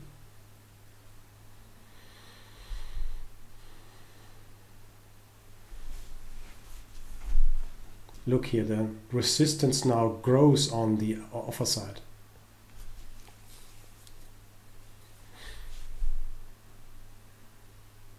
$400, $300, $700 traded at 77 even. $1,700 traded at 77 even.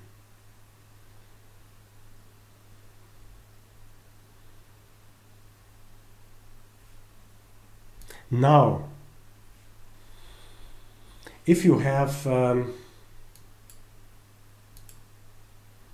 alarm bells, so if you have in yourself and intuition an alarm bells, an alarm sitting, then now you as a skilled trader, based on the limit order book, on good data support and so on, here you should be alarmed.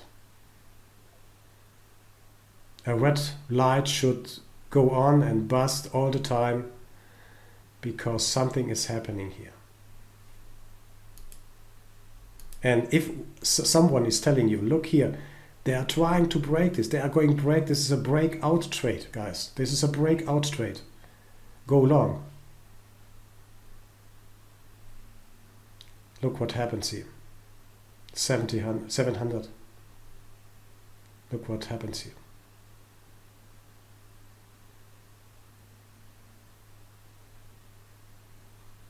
They tried to lift up the price by selling 2,000 and more contracts into the offer, but the price didn't go up.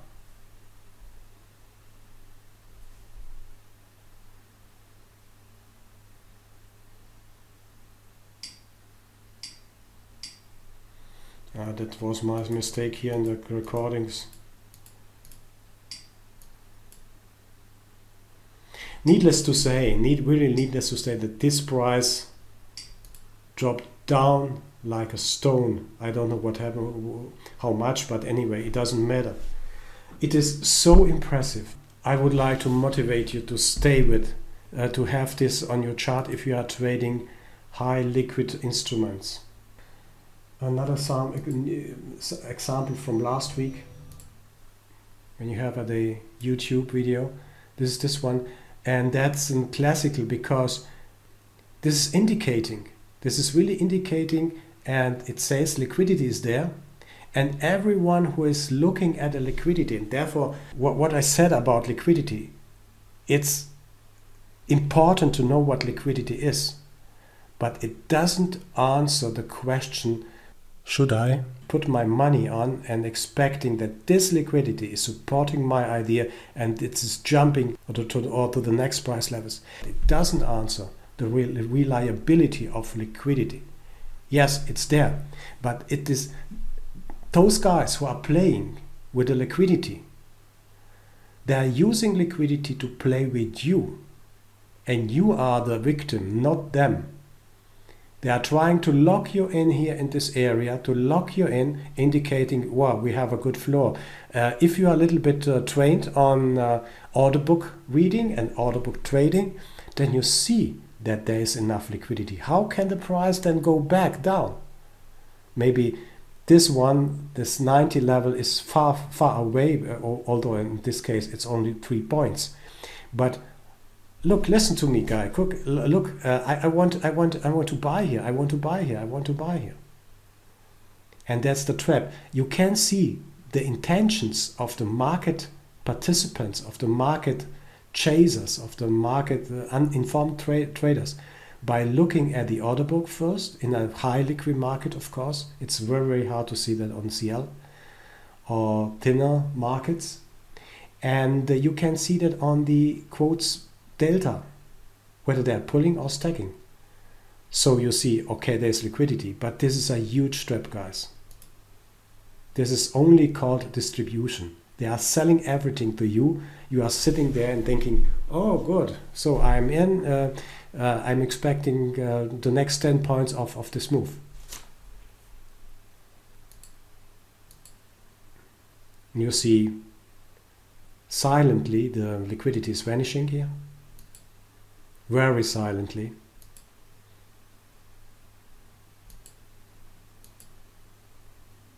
And now you see the stacking on the offer side all the time. It's an impressive example, first of all, to learn how distribution works. Second, to learn what the lure is, to lock in people into certain trading areas. And you can only distinguish whether this is a trap or not when you read the limit order book here on this side.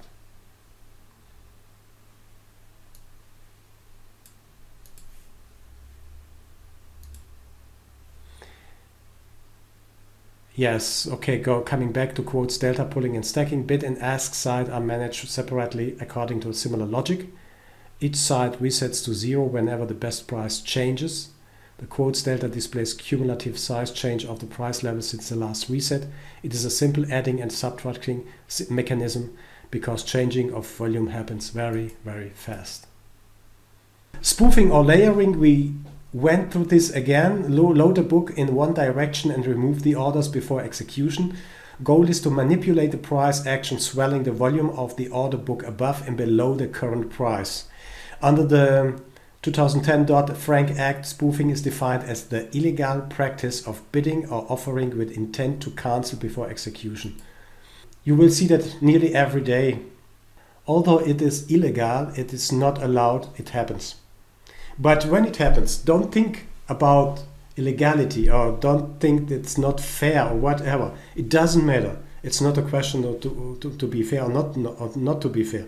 It's a question that it's a part of your trading mechanism, and because when you are short here, given you're sold a position here,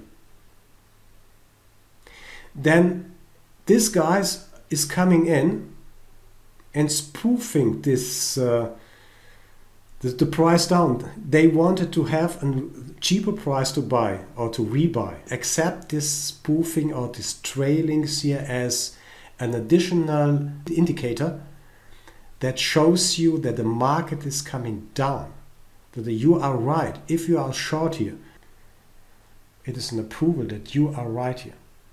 It is a part of trading, and you will spot that nearly every day. Spoofing can be as small as possible. You see that here in this picture. Or it can be a little bit larger than this one. This is, by the way, the similar behavior like that one we saw in here on yesterday's, based on yesterday's trading. It's this one, up, up, up until he gets hit. Accept this kind of indications as approval that you are right. If you are long, you get this. Other people, maybe people who are well funded, who has unlimited power of money, they prove that you are right when you are long here. Doesn't matter, we have liquidity in the way here. As long as he is not hit, everything is okay.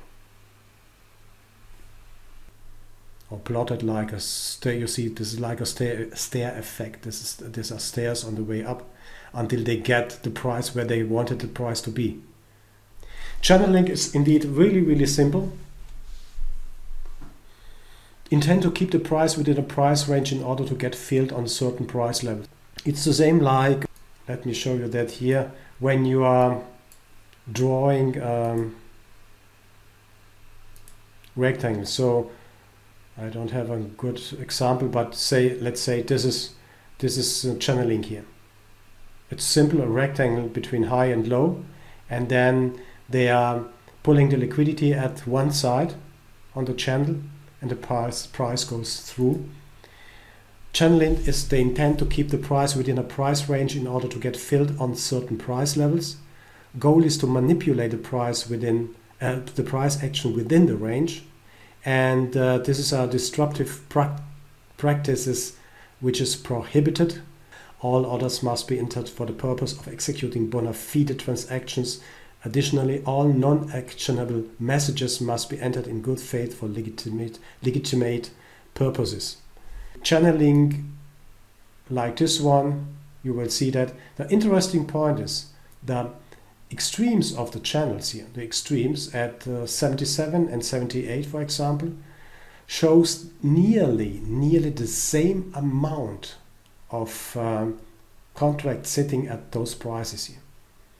And even if you are looking for the large lot tracker and bookmap, you will see that also these large Lord trackers, these small vertical lines are there in the same position. Look here.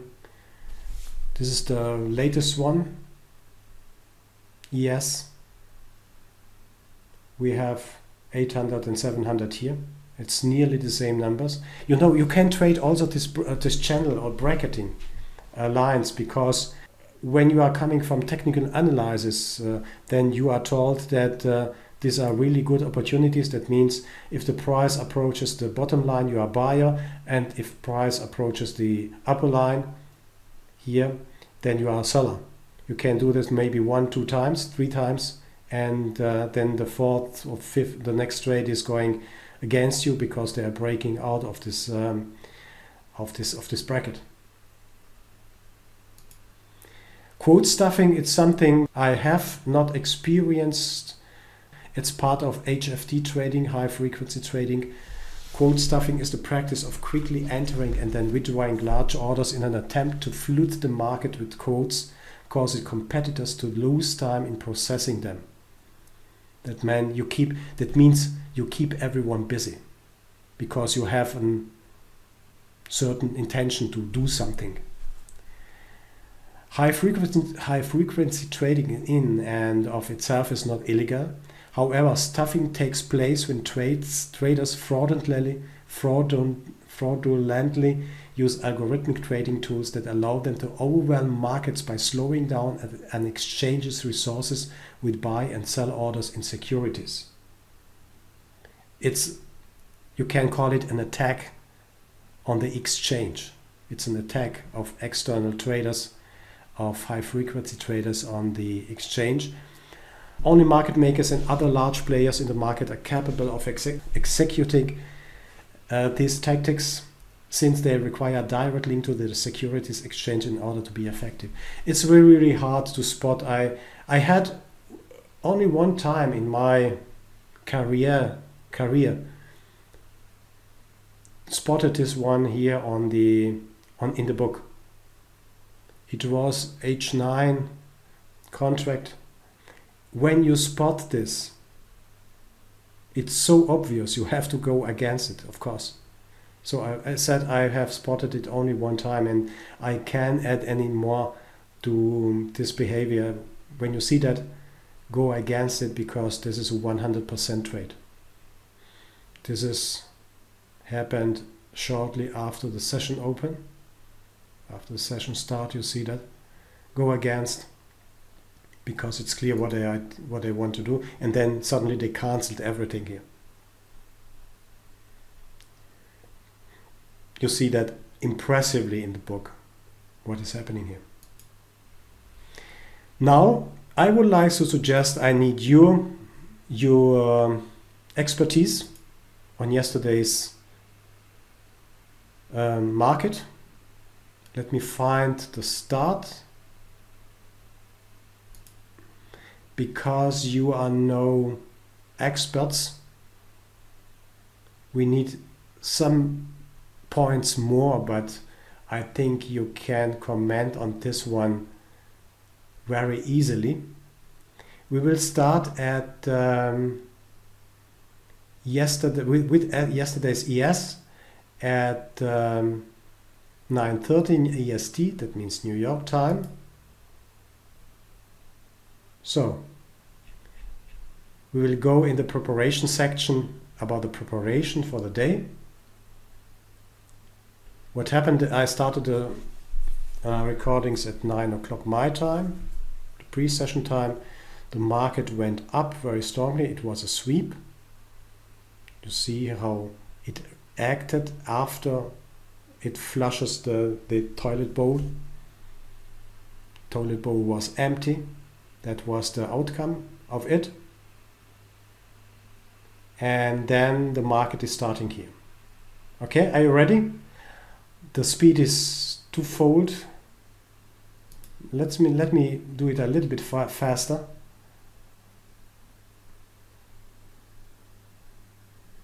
It's 4 minutes before the open.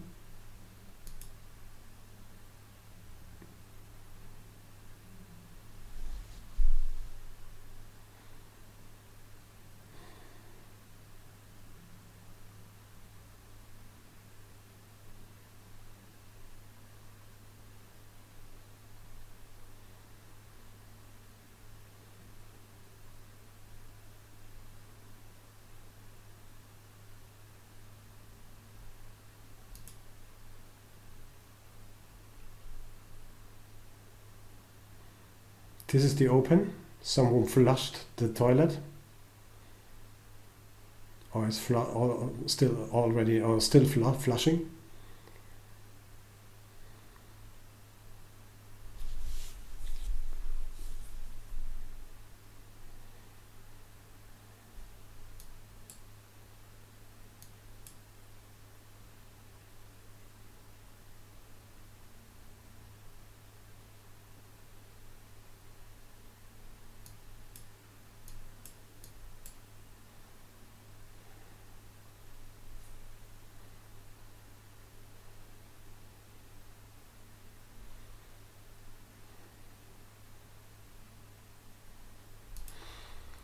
Liquidity acts as a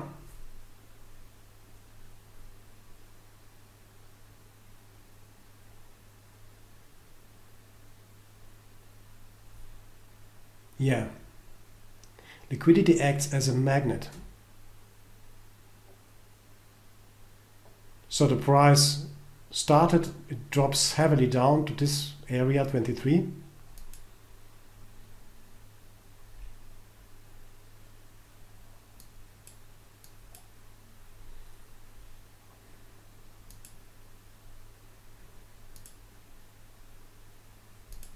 First of all, if we repeat this game day in and day out and day in every day, we see that liquidity is an attractor for the price, because price needs fuel and liquidity is fuel for the price.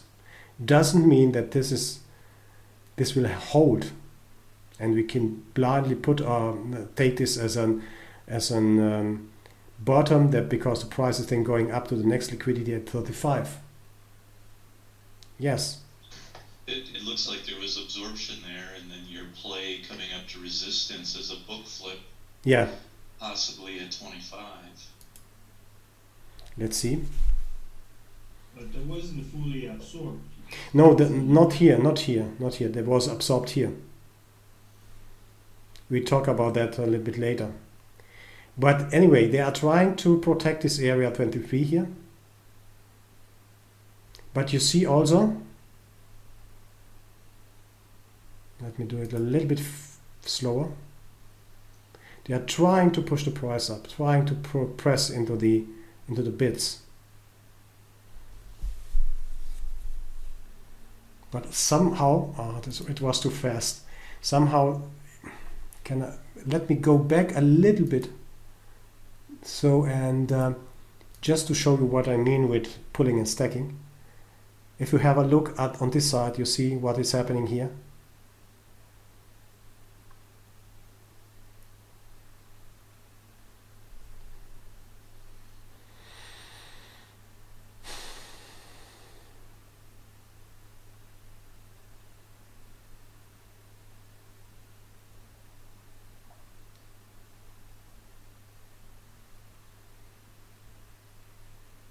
You can trace this one really where either you have working with jigsaw or other domes. It's not traceable with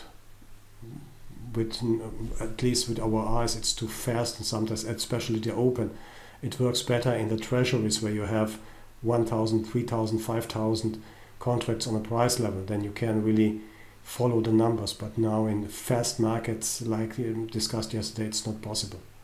Let's do it a little bit faster. It's not what I wanted to show you, but the market is clearly down. So it's attracting again this 23 level.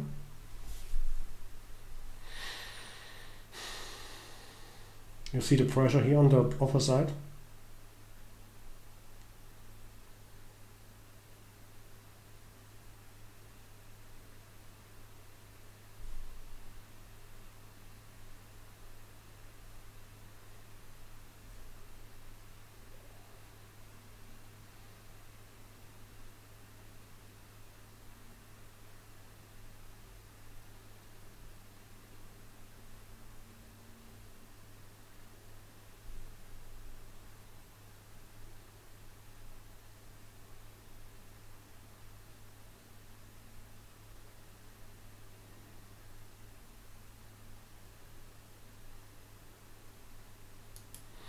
Is this a good point to go long or to buy?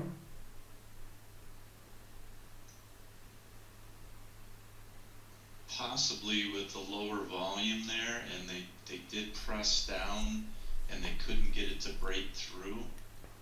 But I see more liquidity coming in on the bottom levels, like 20 and then 19 and then down at 17. So it would probably be a scalp versus, unless you started seeing people coming in underneath. Yeah.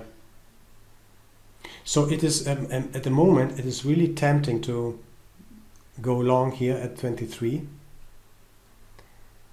because I would agree, possibly, but just for a quick scalp.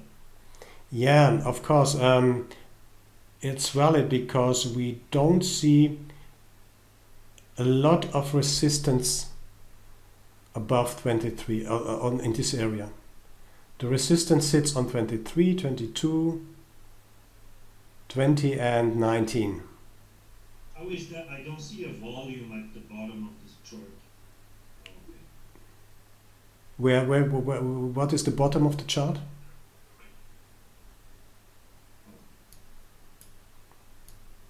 So it is, yes, it is of course tempting because you have two indications.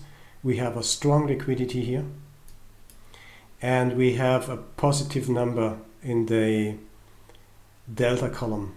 Let's see, let's further see what is going to happen. Strong numbers up, supporting the up move.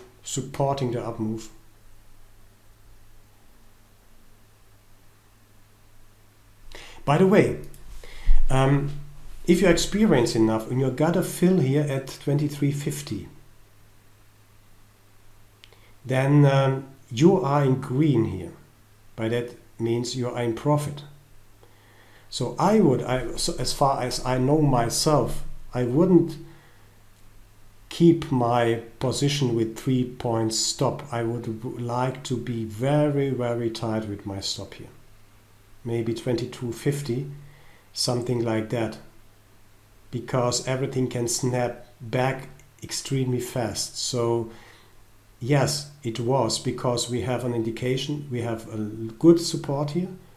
We have a pressure up on the delta. Everything was working in our favor at that point here. And you see that we are in green. Everything is fine. And the next level,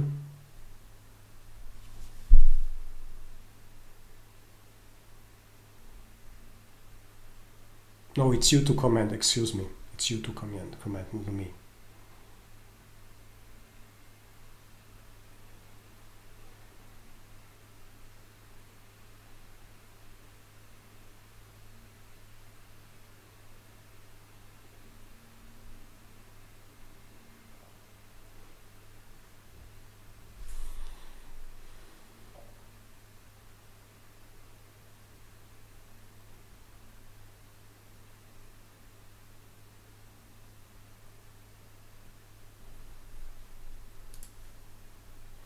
Can you see what is happening on this side?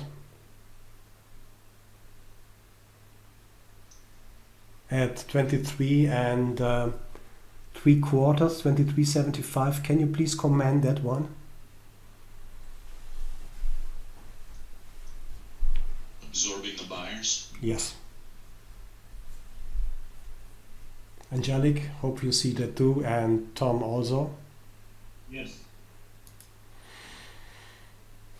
It's interesting, they absorbed the buyers and the liquidity on the offers went down.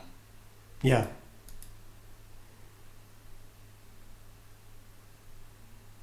Coming back, fighting this area again. You know,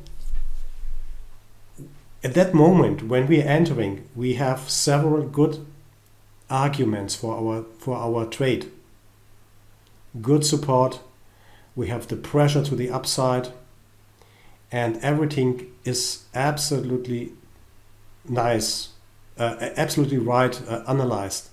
That means we did it right. We got hopefully a fill somewhere here around 23.50 or 75, doesn't matter. And let me say, on other days, everything is fine. We did everything in the right manner. Everything is great. And on some days, it touches this level. It flows around this price area and then goes up and jumps up to the next level. 27 is advertising here, and let's see, maybe 35, 37. It goes straight ahead to 10 points up. Everything is fine, and that's what I'm saying. It's luck in trading, because we do everything right here, but the price does not prove us right, or the market doesn't prove that we are right. And by the way, we had, look here, the market is the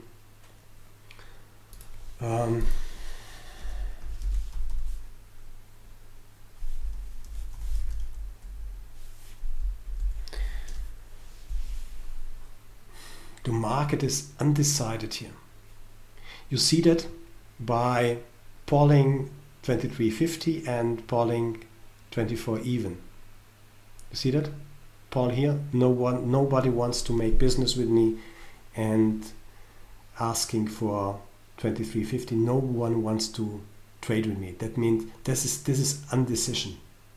This is an undecided market for few seconds, very few minutes, because nothing is happening here.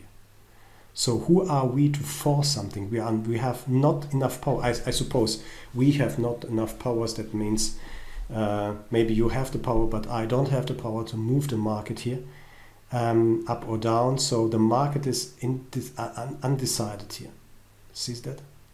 There's no decision for the market, either to trade 24 even or to trade 23.50. Just to, we are talking now because we have the time. It is an education session this week, and we are talking about it. So, but when you are in a trade and see, maybe you are long here because everything you did was absolutely right, and you see the prices coming back, and you see that one, this behavior here, then please notice that this market is not in, it's undecided. It's undecided. Simply, it's undecided. It's maybe it's also hesitant to do anything here. Something is maybe happening, or they're waiting for something, and now it comes to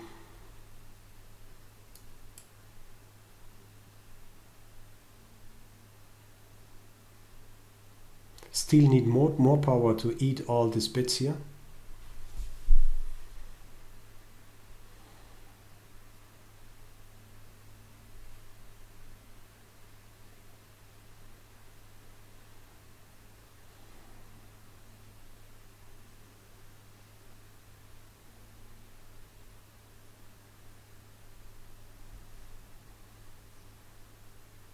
And now the power is back. They are eating everything, and they are trying to resist here. You see that?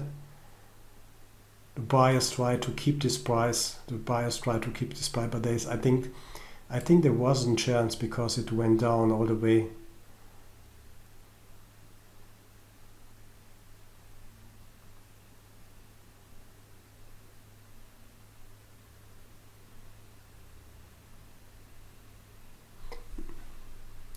How do you call this one? This behavior here at 23.75. Let me go 1 second back. They were coming down on the offers. They were pushing it down or spoofing.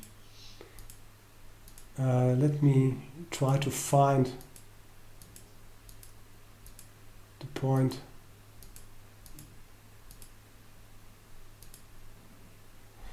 Now here, that's a good example. This is book flipping, guys. This is book flipping here. You see that at that point, 44 and 16 seconds, there's nothing on 23.5 here.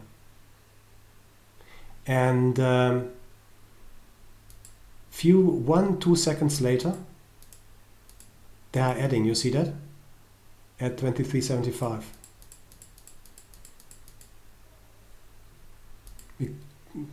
We call it the book flipping because they are trying to put, you see how dark it becomes, or darker. They're trying to press the price down, to push the price to a certain level.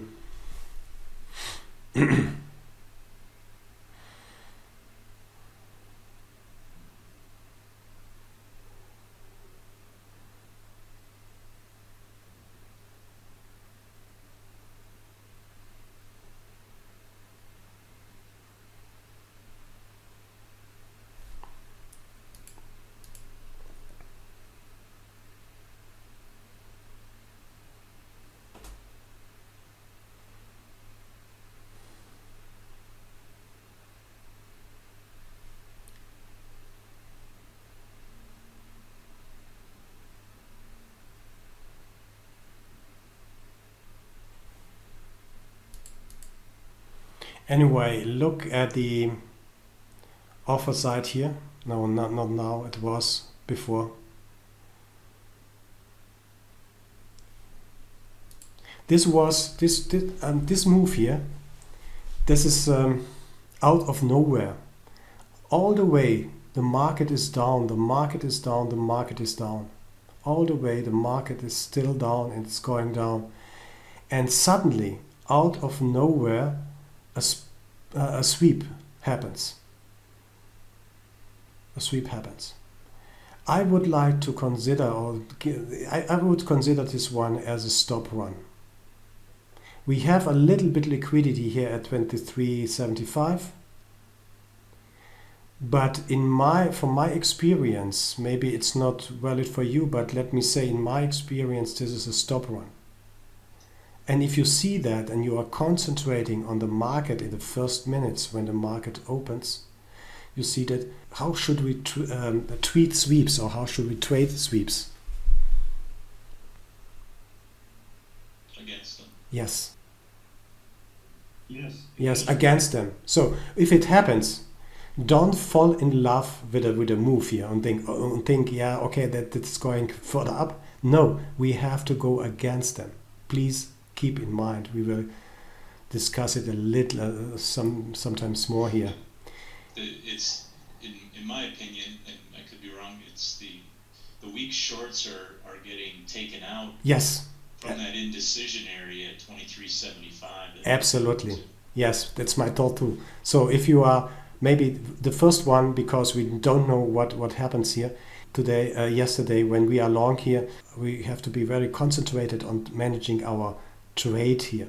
I don't feel comfortable when this is going again against me. So even if it can happen if you are in and then go out, break even, for example, 1 or 2 ticks minus, if this is your style of trading, or if you think this is going further up and retesting this area. But if it hits the 3 or 4 ticks, you have to be out of them, of this trade. Doesn't matter. It happens. We can't prevent that it goes against us. This retesting that. But I'm very, very cautious with such moves. I would like to see that it goes 3 points up or 2 points up, then retracing, let me say 50%, and I'm still on my tight stop, maybe on break even, taking partials so that I'm not in jeopardy here.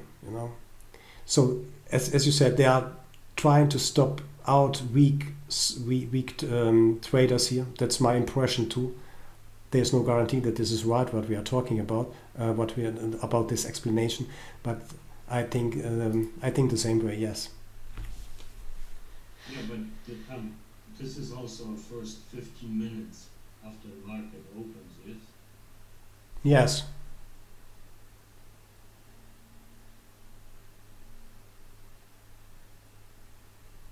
Let's do it a little bit faster. I would like to show you anything else what is really impressive.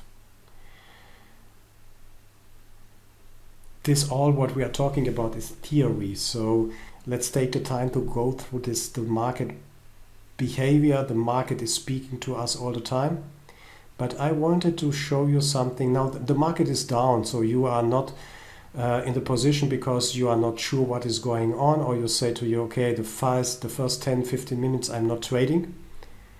That's absolutely okay, because on some days they are trading only 2-3 points up and down until they are clearing their inventories and finding a direction. But what I wanted to point at, I don't know, we will see it in a moment, hopefully. I can't. There's a serious book flip right there. Yes, absolutely. Look here, 500 on 22.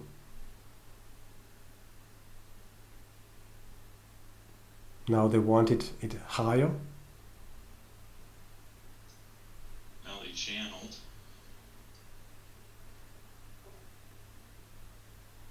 But look what is happening here.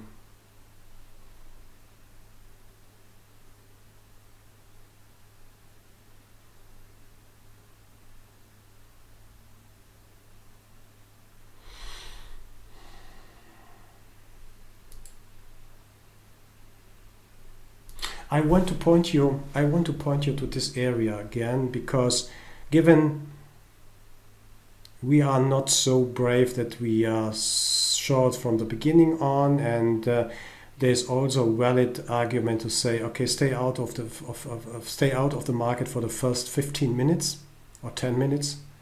But let's wait the first 15 minutes what is happening in the market. And then we are looking to start, okay, the market is down. We will see in the correlation topic why this is a valid view on the market. And then we want to participate in the trade. We see here stop run. We could join the market here, somewhere at 23 even or something like that. Or we missed that too because we haven't been concentrated enough to see that. And then we are looking for a second chance. Do you remember we talked about absorption and the pattern, the possible pattern? The market is going down, has a small retrace, or the market is steadily going down, find somewhere liquidity, then retracing back because some covered their shorts, and then continuing in the move down. No.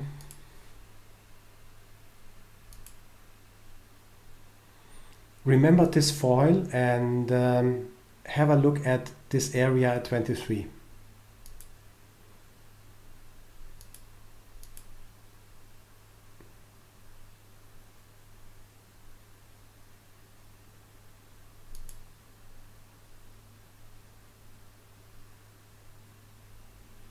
Again.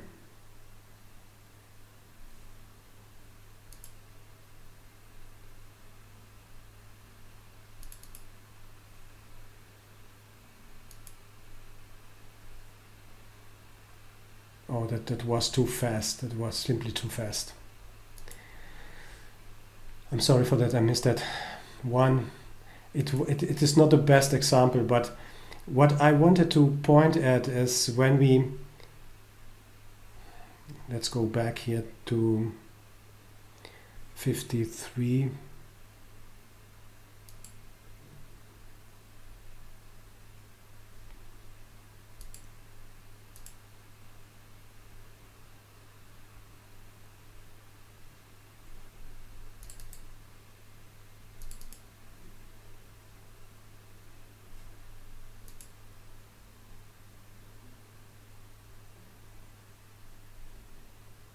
Oh no, excuse me, I'm completely wrong here. So that's the area I wanted to have. Excuse me. So let's go back again. Okay. This was the stop run here.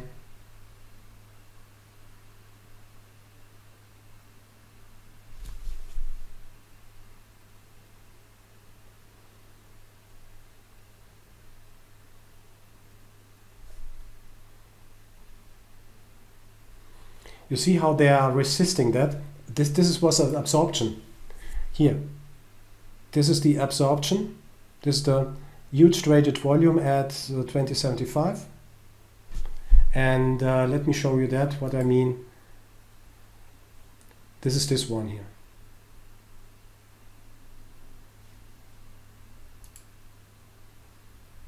That one. And when that happened, it's not the big volume, but anyway, it is visually greater and bigger than all other dots on the chart. It's simply there. Something happened and they absorbed a good amount of volume here. 500, 600. And then suddenly the upper side, 22 and 23, is coming up. But it didn't give us a chance, or gave us a chance yesterday, to trade against this level.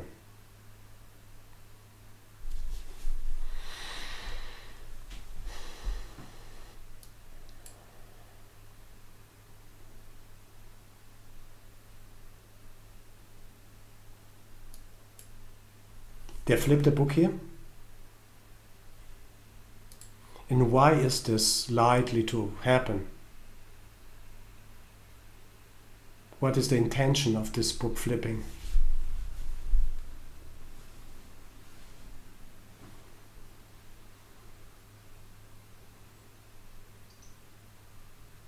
Well, they've trapped some shorts down there. Yeah, and they're showing the intention to support the up move. So it's the intention of these guys here to show, look, they're adding 5, maybe you see that here. Let me see whether I can zoom in better. Look here at 21.25 here. You see that 551 at 21.25, and it seems that this is in large order kept by maybe one institution or one good funded guy here. 21.25. You see that? Here's eager. I'm sure. It's only sometimes Australia. I'm sure here's eager to sell at a higher price or at a better price. Now this level is coming up, and in context of what we discussed yesterday, this absorption here, this exhaustion on that level, means the price is maybe going towards this 23. Now we should be in the position to resell. That was the question. If we miss this move down here, where should we enter? We had two opportunities. I mean, this one was absolutely obvious and clear, this one, and the second should be around this area.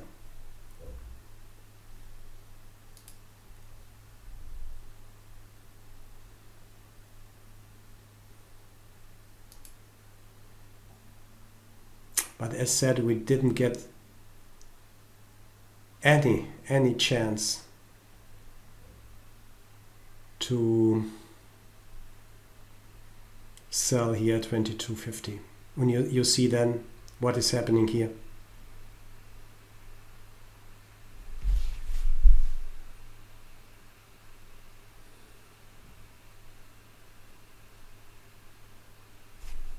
How do we call that here?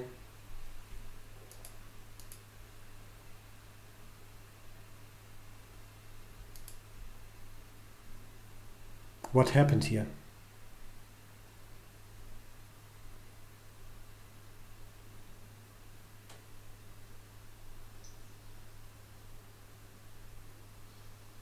They got their fills, so they're done. They pulled. No, I would like, yes, I wanted just to bring your attention that they have reached what they wanted, because they wanted to press the price down, their muscles, and they cancelled everything. That means business is done here. They don't expect that this price is going back again toward this 23 level. It is done.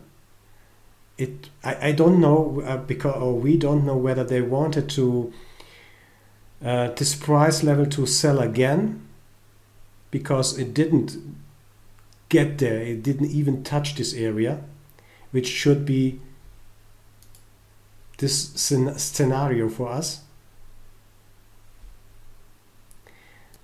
That means, yeah, did what they wanted. But when you see this one, when you see this pattern here in the liquidity, then you are sure that the business is done.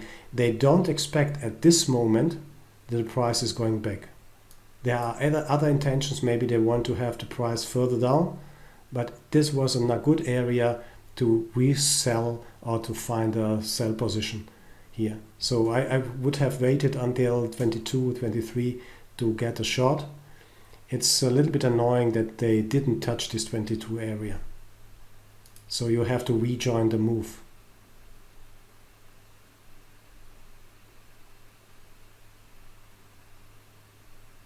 Absorption here. Small reaction on this absorbed level here. Small reaction. It is this one, this pattern.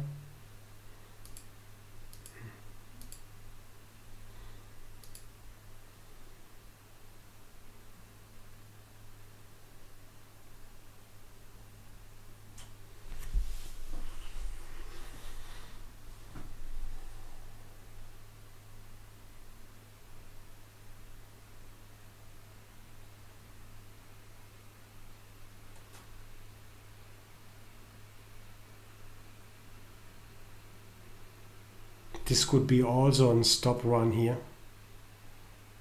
Hard to say. Let's do it a little bit faster. They are seeking liquidity here.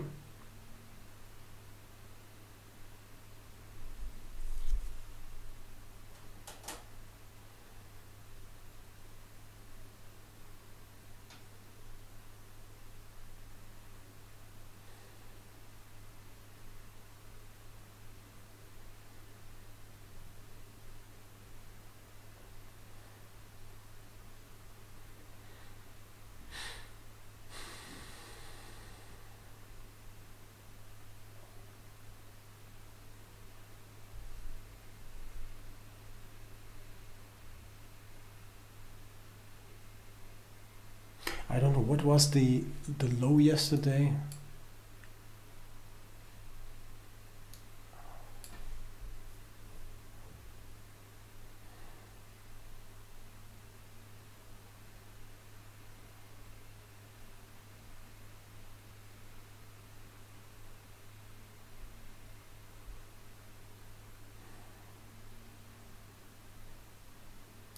It is really a rough day to trade, but as said, according our knowledge now, we have had a position here to enter 23, and we are still trading for 4 points. 4 points here. That's really, and it's a hard trade. This is really a hard, rough ride here. We are trading from 45, roughly 45 or 45 minutes around this area here. It's really hard to see what is developing. If we are short, then the best way is to have a clear direction, and we will see in the correlation section how you can determine the direction of a market, or at least in the preparation section, preparation topic. They're flipping again here, trying to bring the price down. But anyway, when you are short 22, 23, it's hard to resist, because they are touching this 18 area. You are 4 or 5 points in profit. Then they went against you again. Then your profit gets smaller.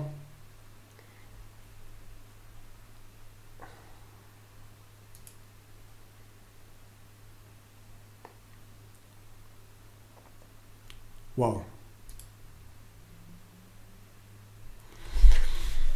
Okay. That's the point where I want to discuss with you.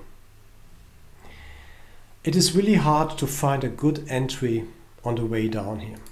To be very open, it depends on your experience, what you know, how you prepare yourself for the trading day, and so on and so on. It's not easy. We had, maybe let's just say it, we had a long position here because everything pointed and everything was okay for a long position, but it doesn't work, or maybe it works only for a break even or for one tick if you're lucky. That's absolutely okay, that happens. But then if you are not aware or you miss that, because, and that happens more than often when you are going for a coffee or you're going to restrooms or whatever, it happens in that specific moment that the market is doing something you are awaiting maybe 1 or 2 minutes before.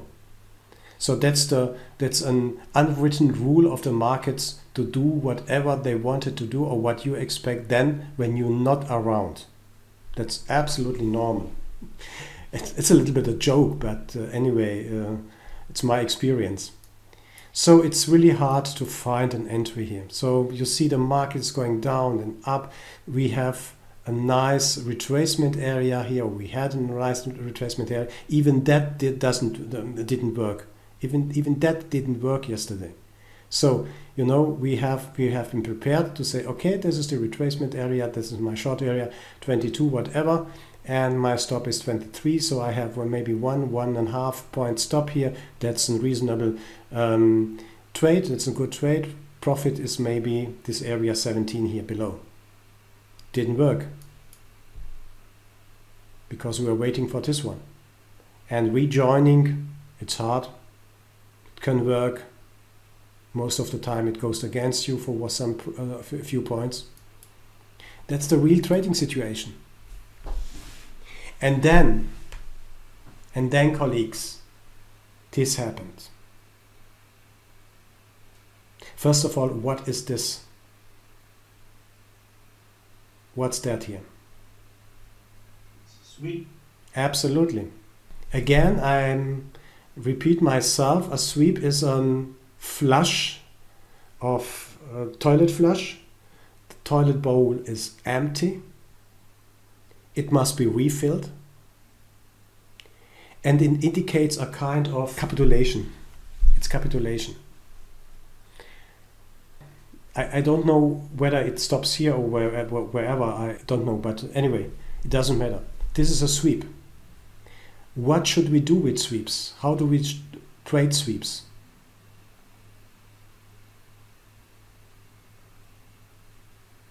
We trade in the opposite direction. Absolutely. Now let me draw a rectangle here around this area. I don't know how this works, but given we are absolutely skilled and educated and experienced traders, we did it really hard here to get into this move. Maybe we are in the move and we got 2 points of the move, then it goes against us. Maybe we are stopped out. It is annoying. It is demanding. Looking this for more than 1 hour, going sideways and going further down. It's really, this is one of the trading days where trading is not fun, for sure. But then suddenly we realize this one, the sweep. And given we are ready to go long here, let's see what happens.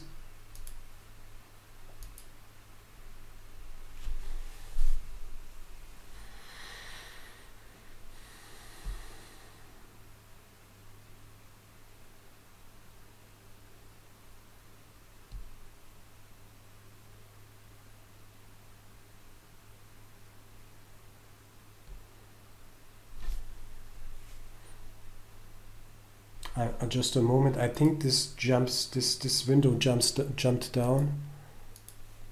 I think it was here. I think my first rectangle was here.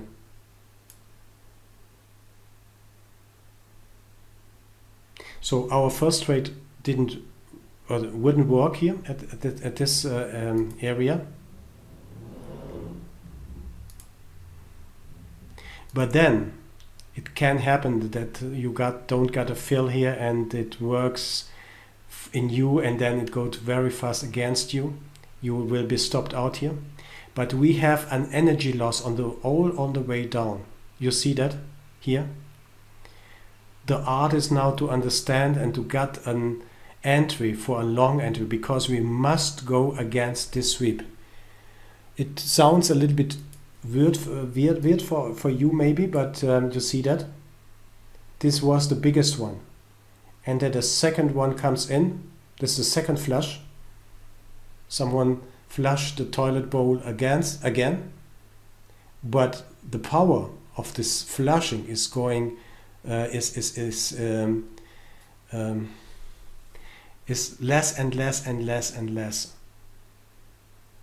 So we are waiting until we get a reason to buy this area. It's really, I'm not sure whether I would how would I trade it, but it is for sure that this area here is a buying area. It's not the best example now. We had a sweep, it goes against us, and then it goes a second sweep and then a third sweep. That can happen, yes. But be sure that this area comes to an end. The question is then either 1 point below 15 or maybe 2 points below. This area happens, yes, 15 and 2 points below, they turned the market up. But at the lowest point of this move, yes, looking at the very bottom, the volume, you really have a big divergence. Yes, of course. There's a huge divergence. The question is now, we will we'll discuss this one. The best one is they're coming back, retracing this area again, and you must be prepared that they are hitting 1 point or 1.5 point more. So they are going a little bit deeper or further of the bottom of the sweep. But look here at the volume. Look at the volume here. And then watch the volume coming down. This is the first flush, the second and the third flush. When you see like the third leg, and this is the end of it. Yes. With the very low volume at the bottom. Yes, the question is now where to enter and what to do now. But the point is, we have to understand that these moves are the end of a swing. The best one is they are swinging back, retesting these 14 and 15 area, and then swings back. This was really a weird one, so I would have been stopped out possibly, and then I have to re-enter at a later point here. But anyway, that happens. We can't prevent that. But be aware that these sweeps are capitulation to the market. They're no more, and they're selling everything. They are canceling. They are closing their position, and they are turning back the price up to other levels. So if you miss the price, the way down, and it was demanding, then know that this area becomes an opportunity for us to buy or to go against the sweep. We have to go against the sweep.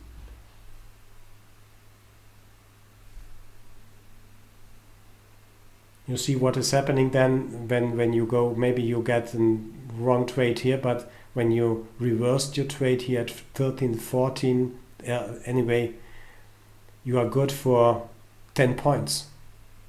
Then you can ride this sweep. But when this sweep happens, again, when this sweep happens, close your position as soon as you can. Please.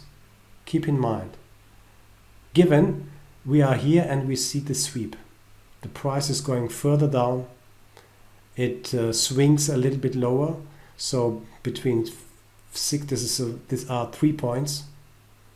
Maybe you get stopped out, but you have never go with a sweep here and here. It can stop suddenly here and reverse. But when you are long and you got the luck that the price is going your direction, you're at 19, you have 5 points in plus, in profit, and then the market sweeps, or this happens. Close your position as soon as you can. Close your position as soon as you can. Don't hope that it can happen that they are coming lip back again and then flushing the sweep up again and going towards 28 and 30. It can happen. But I don't recommend to wait until it retraces against you, until it goes against this 18. And then what we have discussed is following. It was a fast forward replay here. But look at this guy here. I'm sure you will see that on your own when you are trading next week, or when you are observing the market next week and next weeks and month. Then you will see that this guy is supporting you the way up. We have capitulation here. It's a little bit rough to get a nice and good entry here, of course. That's normal sometimes. But then you see these guys here coming up. So you are long, you wait patiently, you trail your stops, and this is coming up. And yes, you see that, you recognize it at the moment. Wait, we talked about there's someone who is supporting my idea. Then you know you're on the right side, and take his stops. You trail his stops here. And that's the beauty of the system, you know. You can use his stops here, or his levels, or these levels as your stops. Trail your stops to 17, trail your stops to 18, and then he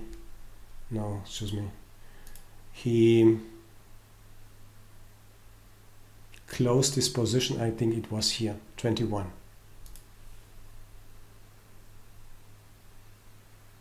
That's the way we are trading that, and we don't need any artificial systems. We don't need any automatic systems or whatever. We don't anything in this on candle charts, because everything, even the live trailing stop, is shown on the chart here. And if you can look here, close your position at 21, 22. So given this is a losing trade here somewhere, because it shakes us through, and we are again, we must be stubborn. You know, we must resist to go with the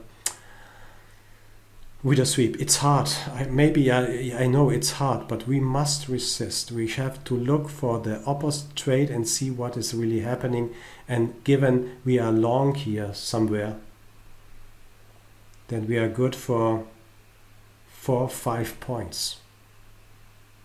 That brings us in profit again. And when we see this, close your position market as soon as you can.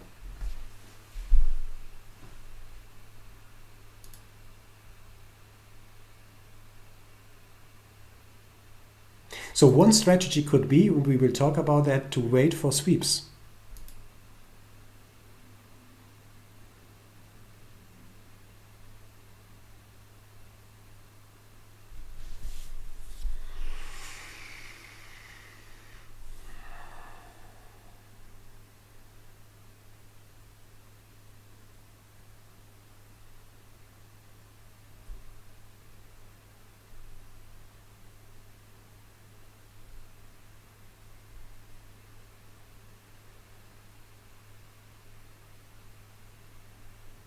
Wait for sweeps.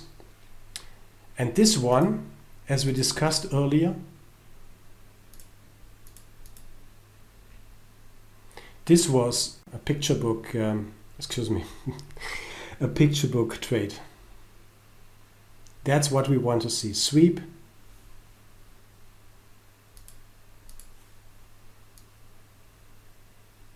and a retest.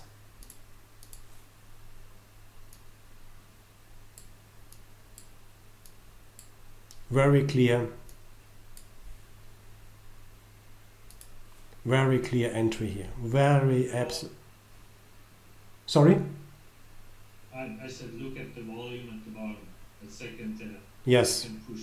yes. Look here. That's a, we have several, we have 2 or 3 arguments. First of all is the volume. We know what a sweep is, how it works. It's a flush of a toilet bowl.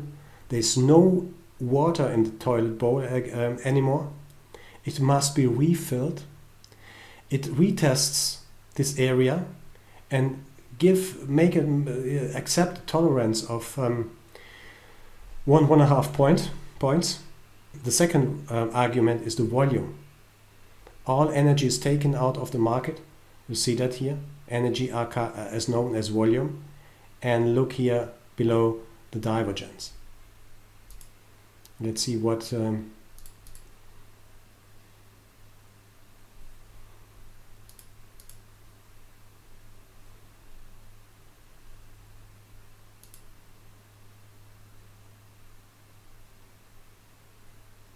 support from the book, supporting that without any mercy. They are supporting it. You see that, you see this short-term high liquidity, short-term high liquidity here. You see that, how they are supporting the move. And in this moment, you know you are right. That's the beauty of the data visualization. Given you understand what is really happening here, of course. Walter, I was thinking about, from a couple days ago, the long-term high liquidity and the short-term high liquidity. And it seems to me that the short-term high liquidity is a repellent and the long-term high liquidity is a magnet. Yes, it is. If you define the short-term high liquidity as repellent, I would like to say it is supportive. So I mean, I know what you mean. It is supportive. The short-term high liquidity is supporting. You can also say it's repellent because the price bounces off this area here. I think you mean this. I could understand it both ways for sure. Sorry? Yeah, I would agree that it's supportive. Yes, I would agree with that. If you like to say repellent, that's okay, because the price comes to this short-term high liquidity and bounces off here, bounces off here. So it's like the south pole of a magnet, and this is the north pole, and they're bouncing off these poles, or it's repellent or it's supportive. Choose what you want. It's not important just to know that this short-term liquidity is an push to the price to a certain high, long-term high liquidity level. That means we have one here, or was here sitting. We have definitely at 24 one long-term high liquidity sitting, 25 for example here. Yes, but it's the same. I know what you mean. If you want to describe it that way, absolutely.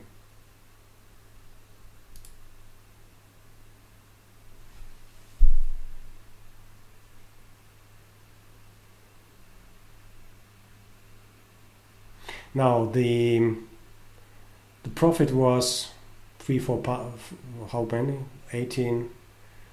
20, 3 points here.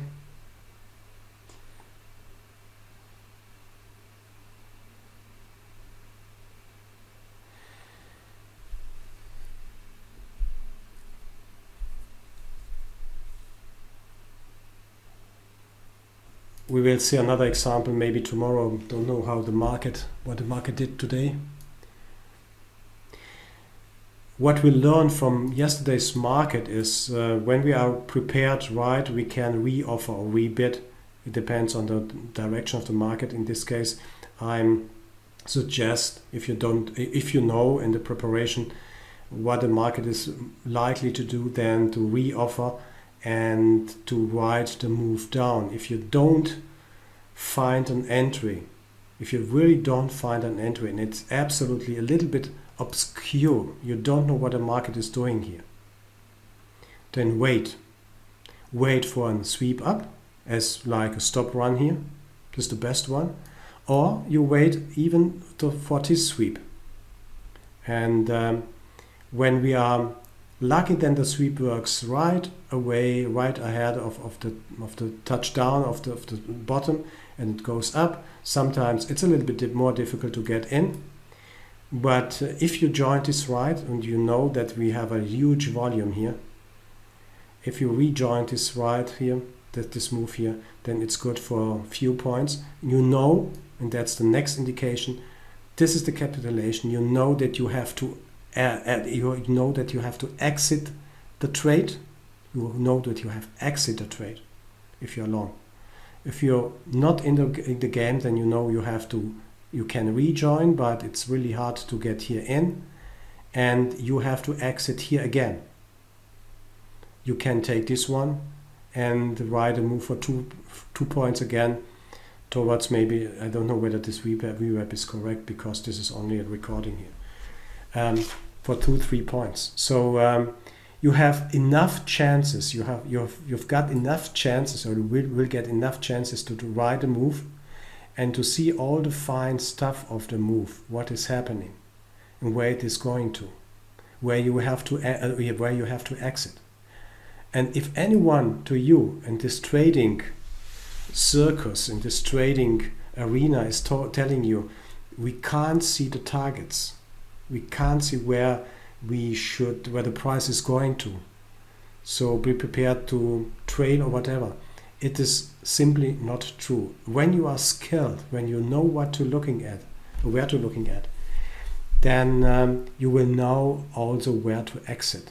I think the exits are more evident than the entries. The entries are sometimes really hard to get and to understand. I mean, hindsight, we need this method, this replays here to understand what the market is doing. But it's absolutely the best sign when this happens here. Because it's fast, 90 degrees, it's fast, it happens. So the question is, what do we do with the remaining time we are sitting in front of the screen and waiting for our entry? That's really hard to answer, and it depends really on you, on your character, your personality, what you trade, what market you trade, and how you want to trade.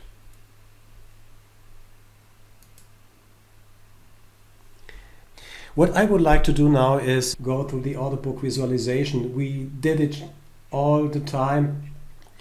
I would like to mention it and to finish the day with a quiz. We are now here in the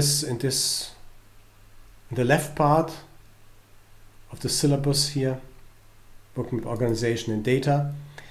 Order book visualization with bookmap. Why visualization? Advantages of limit order book visualization. Bookmap design and setup, bid ask, liquidity level, time slices, macro and micro view and settings.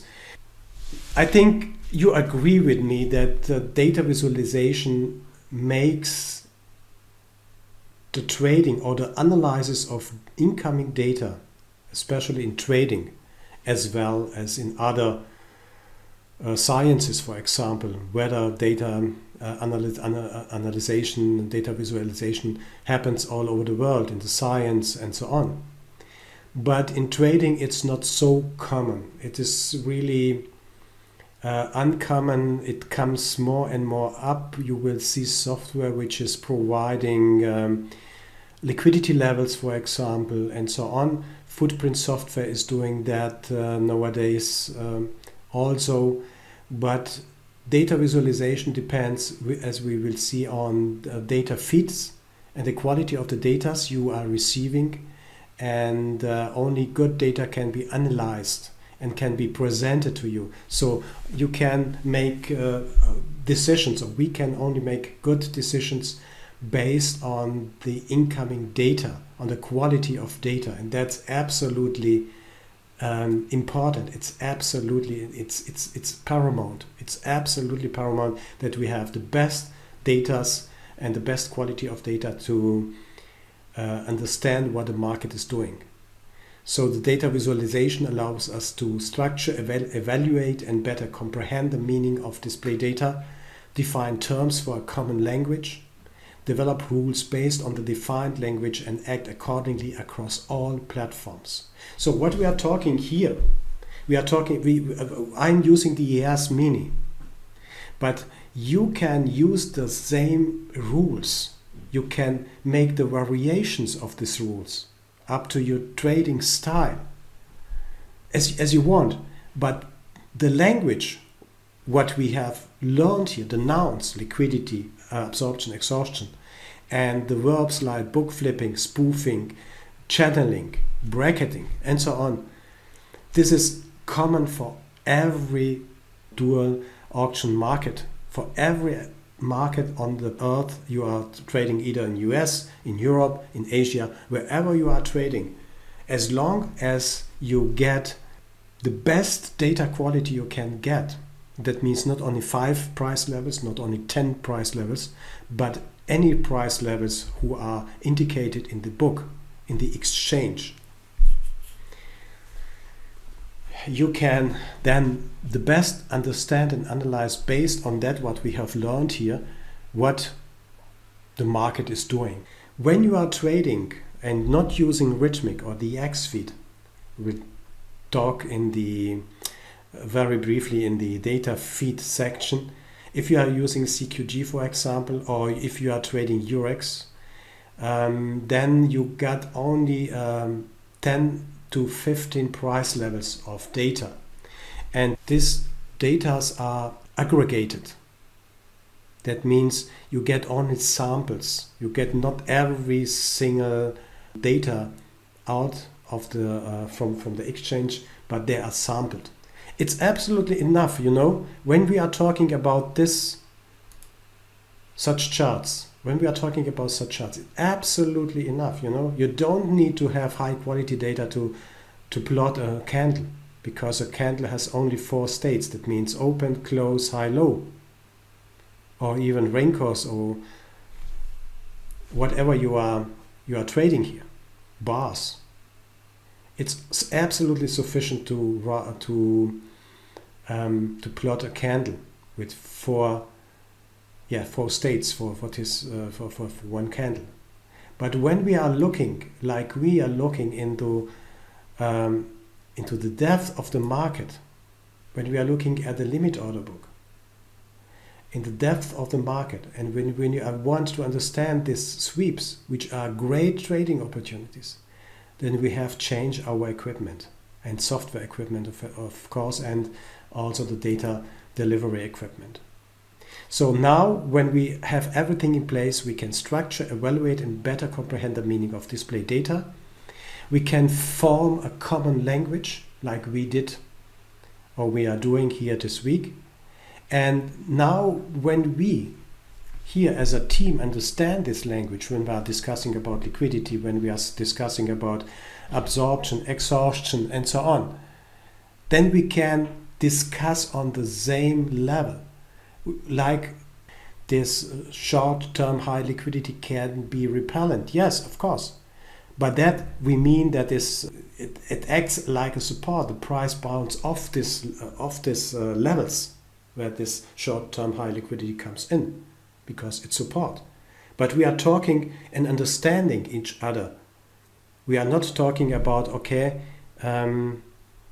this is an, I don't have it here, this is for a moving average, or this is an RSI, and this is a CCI, and now the price is bouncing or coming against the CCI level or RSI level or MACD level, whatever. And when you are talking with your colleagues who are trading and they are, for example, using MACD, or they are using Ichimoku and whatever indicators, you will get at least several answers how to see and how to interpret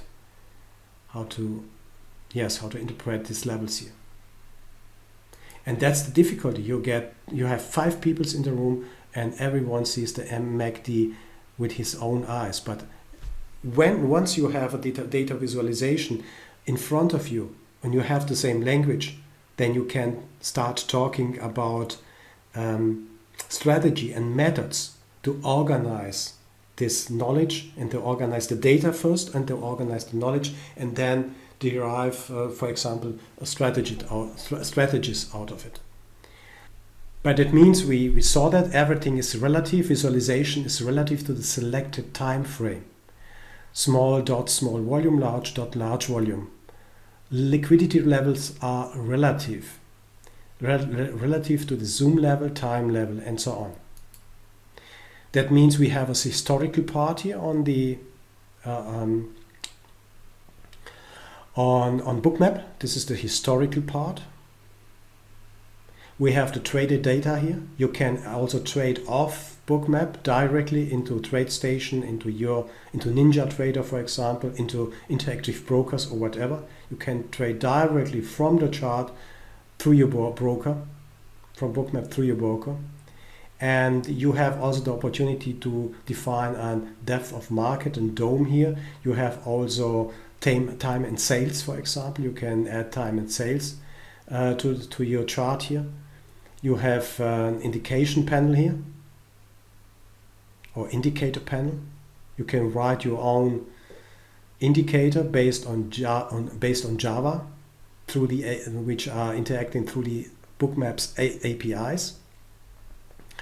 And so it is organized. We will talk about cloud data, or we talked a little bit about cloud nodes, so soon cloud nodes. You can include it or automate that, but we have this historical data, traded data, and the depth of market here.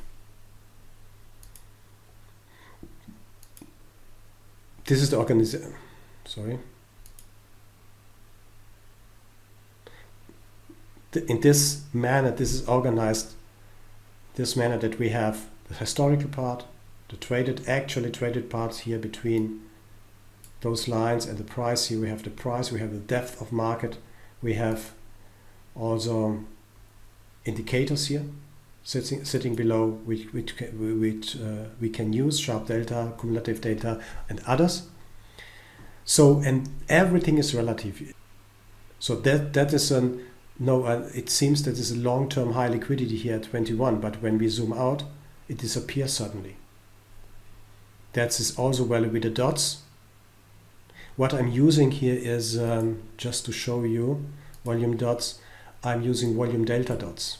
You can also use total volume. Then you see the split between buys and sells on the volume, in the volumes here. I'm using volume delta, which is a little bit more comfortable for myself. So I'm using also 3D bubbles instead of 2D normal bubbles, because I think it's, at least for myself, a little bit more beautiful. Everything is relative, meaning of dots in volume, and that's what when we are talking about sweeping, I find this very nice cartoon on the net. It's an old one, but it's true. So and anyone starts, I've got a stock here that could really excel, sell, and then the panic comes in. And that's what we can explain with this movements here. It's not exactly the same, but when you look, I don't know where I have, but when you look at the yes,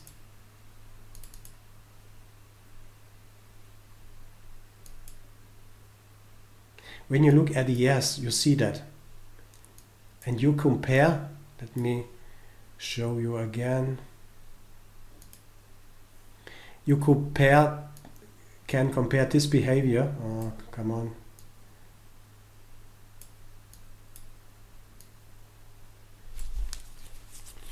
You can compare this up move. You see how fast it goes up. Absolutely scary, because we need a good or decent retracement pullback here. Then you can compare it to this behavior here. sell, sell, sell, then everything is in panic. Everyone wants to buy, everyone wants to buy, everyone wants to buy. Then the market goes back, back, back. Then sell, sell, sell, sell. This is madness. I can't take anymore. Goodbye. Goodbye. Bye. Bye. Bye, bye, bye, bye, bye. And it goes, excuse me, this is this one here. Bye, bye, bye, bye, bye, bye, bye. And the panic started again. And then the wheel turns again, the wheel turns again. So it's going down, it's going up, and so on. Never trade with but against big volume. Avoid the Pavlovian reflex trap. Most traders are trapped at highs and lows. That's what we learned in the sweeps. But when you are an investor who are not day trading, if you are a long-term investor, for example in shares, then you have also to obey the same principles like we learned for the day trading in ES. It's always the same mechanism. When we have pullbacks, then it's more likely that it's going up, up, up, up, up. You should have a look at different markets to see whether they are exaggerated at the moment or this specific moment, and so on.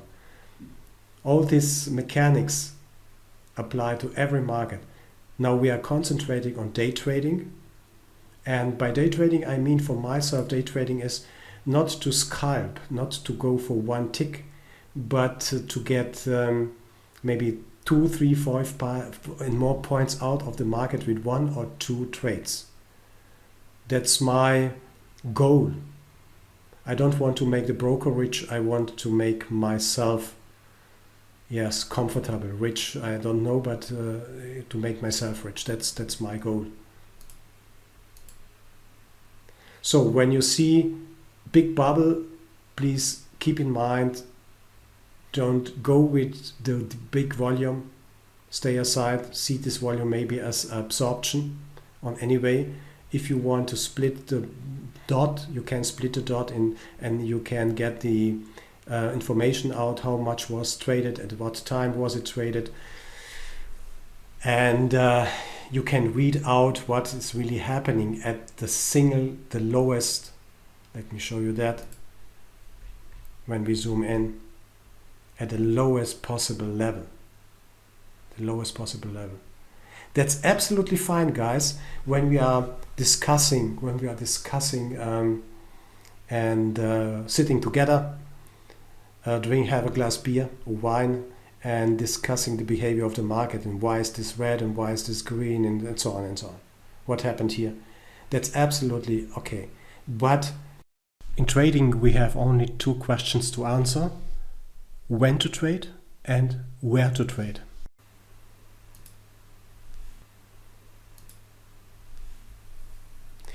Please keep in mind that you can change, but maybe you know that you can play with the display here above and with the size of the dots. You can use a gray, black, black-white chart. You can use a blue-yellow chart. And also you can use a blue-red chart here, background. And it depends on your,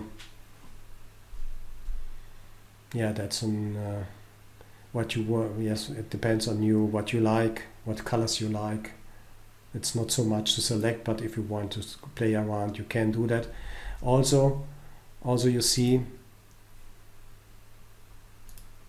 when you tick, when you go with your cursor here, you see also the volumes displayed in the time stamp and volume and what happened. So you don't need to have the data tooltip on. You can also, if you are interested in this bubble here and this dot here, you can point at it and you see the information here in the information center.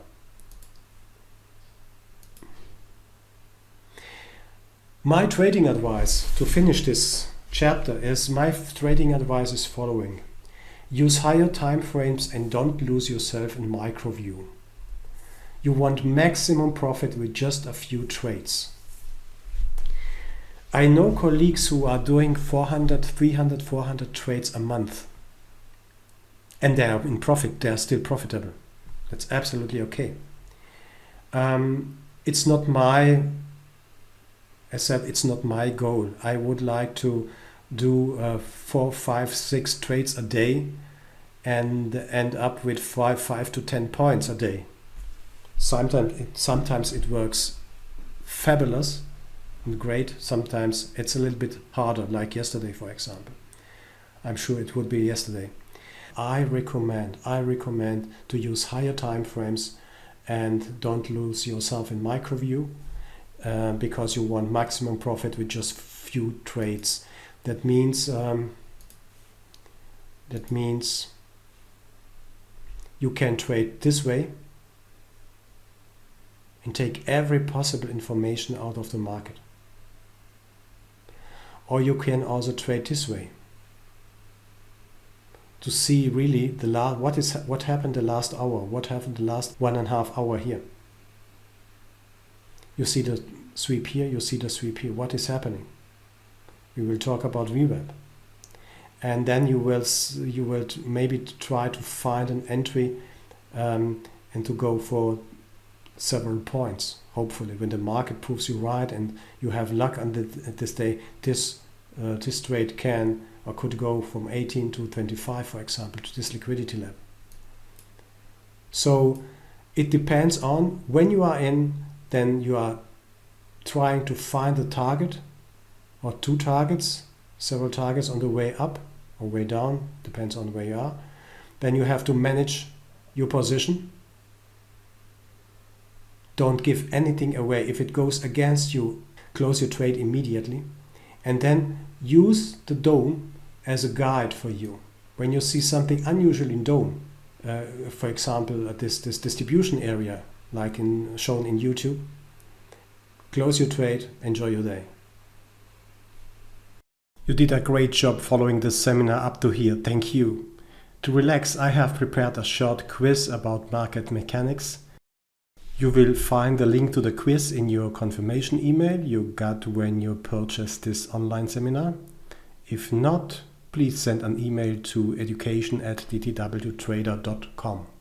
Tomorrow we are going to start with the part 6 strategies, and we are going to the correlation part, which is absolutely important.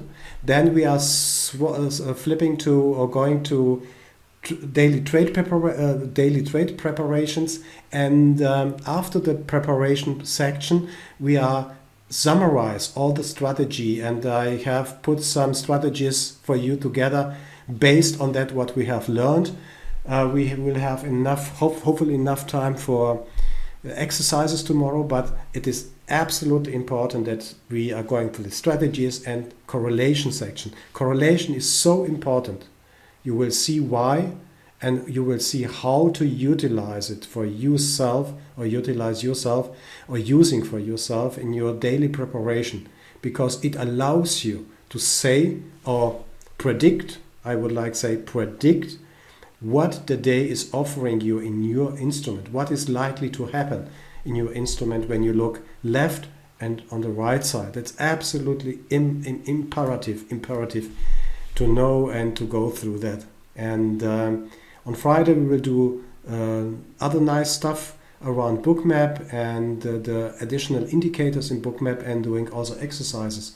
So have fun, enjoy your life, and we meet tomorrow. Bye bye.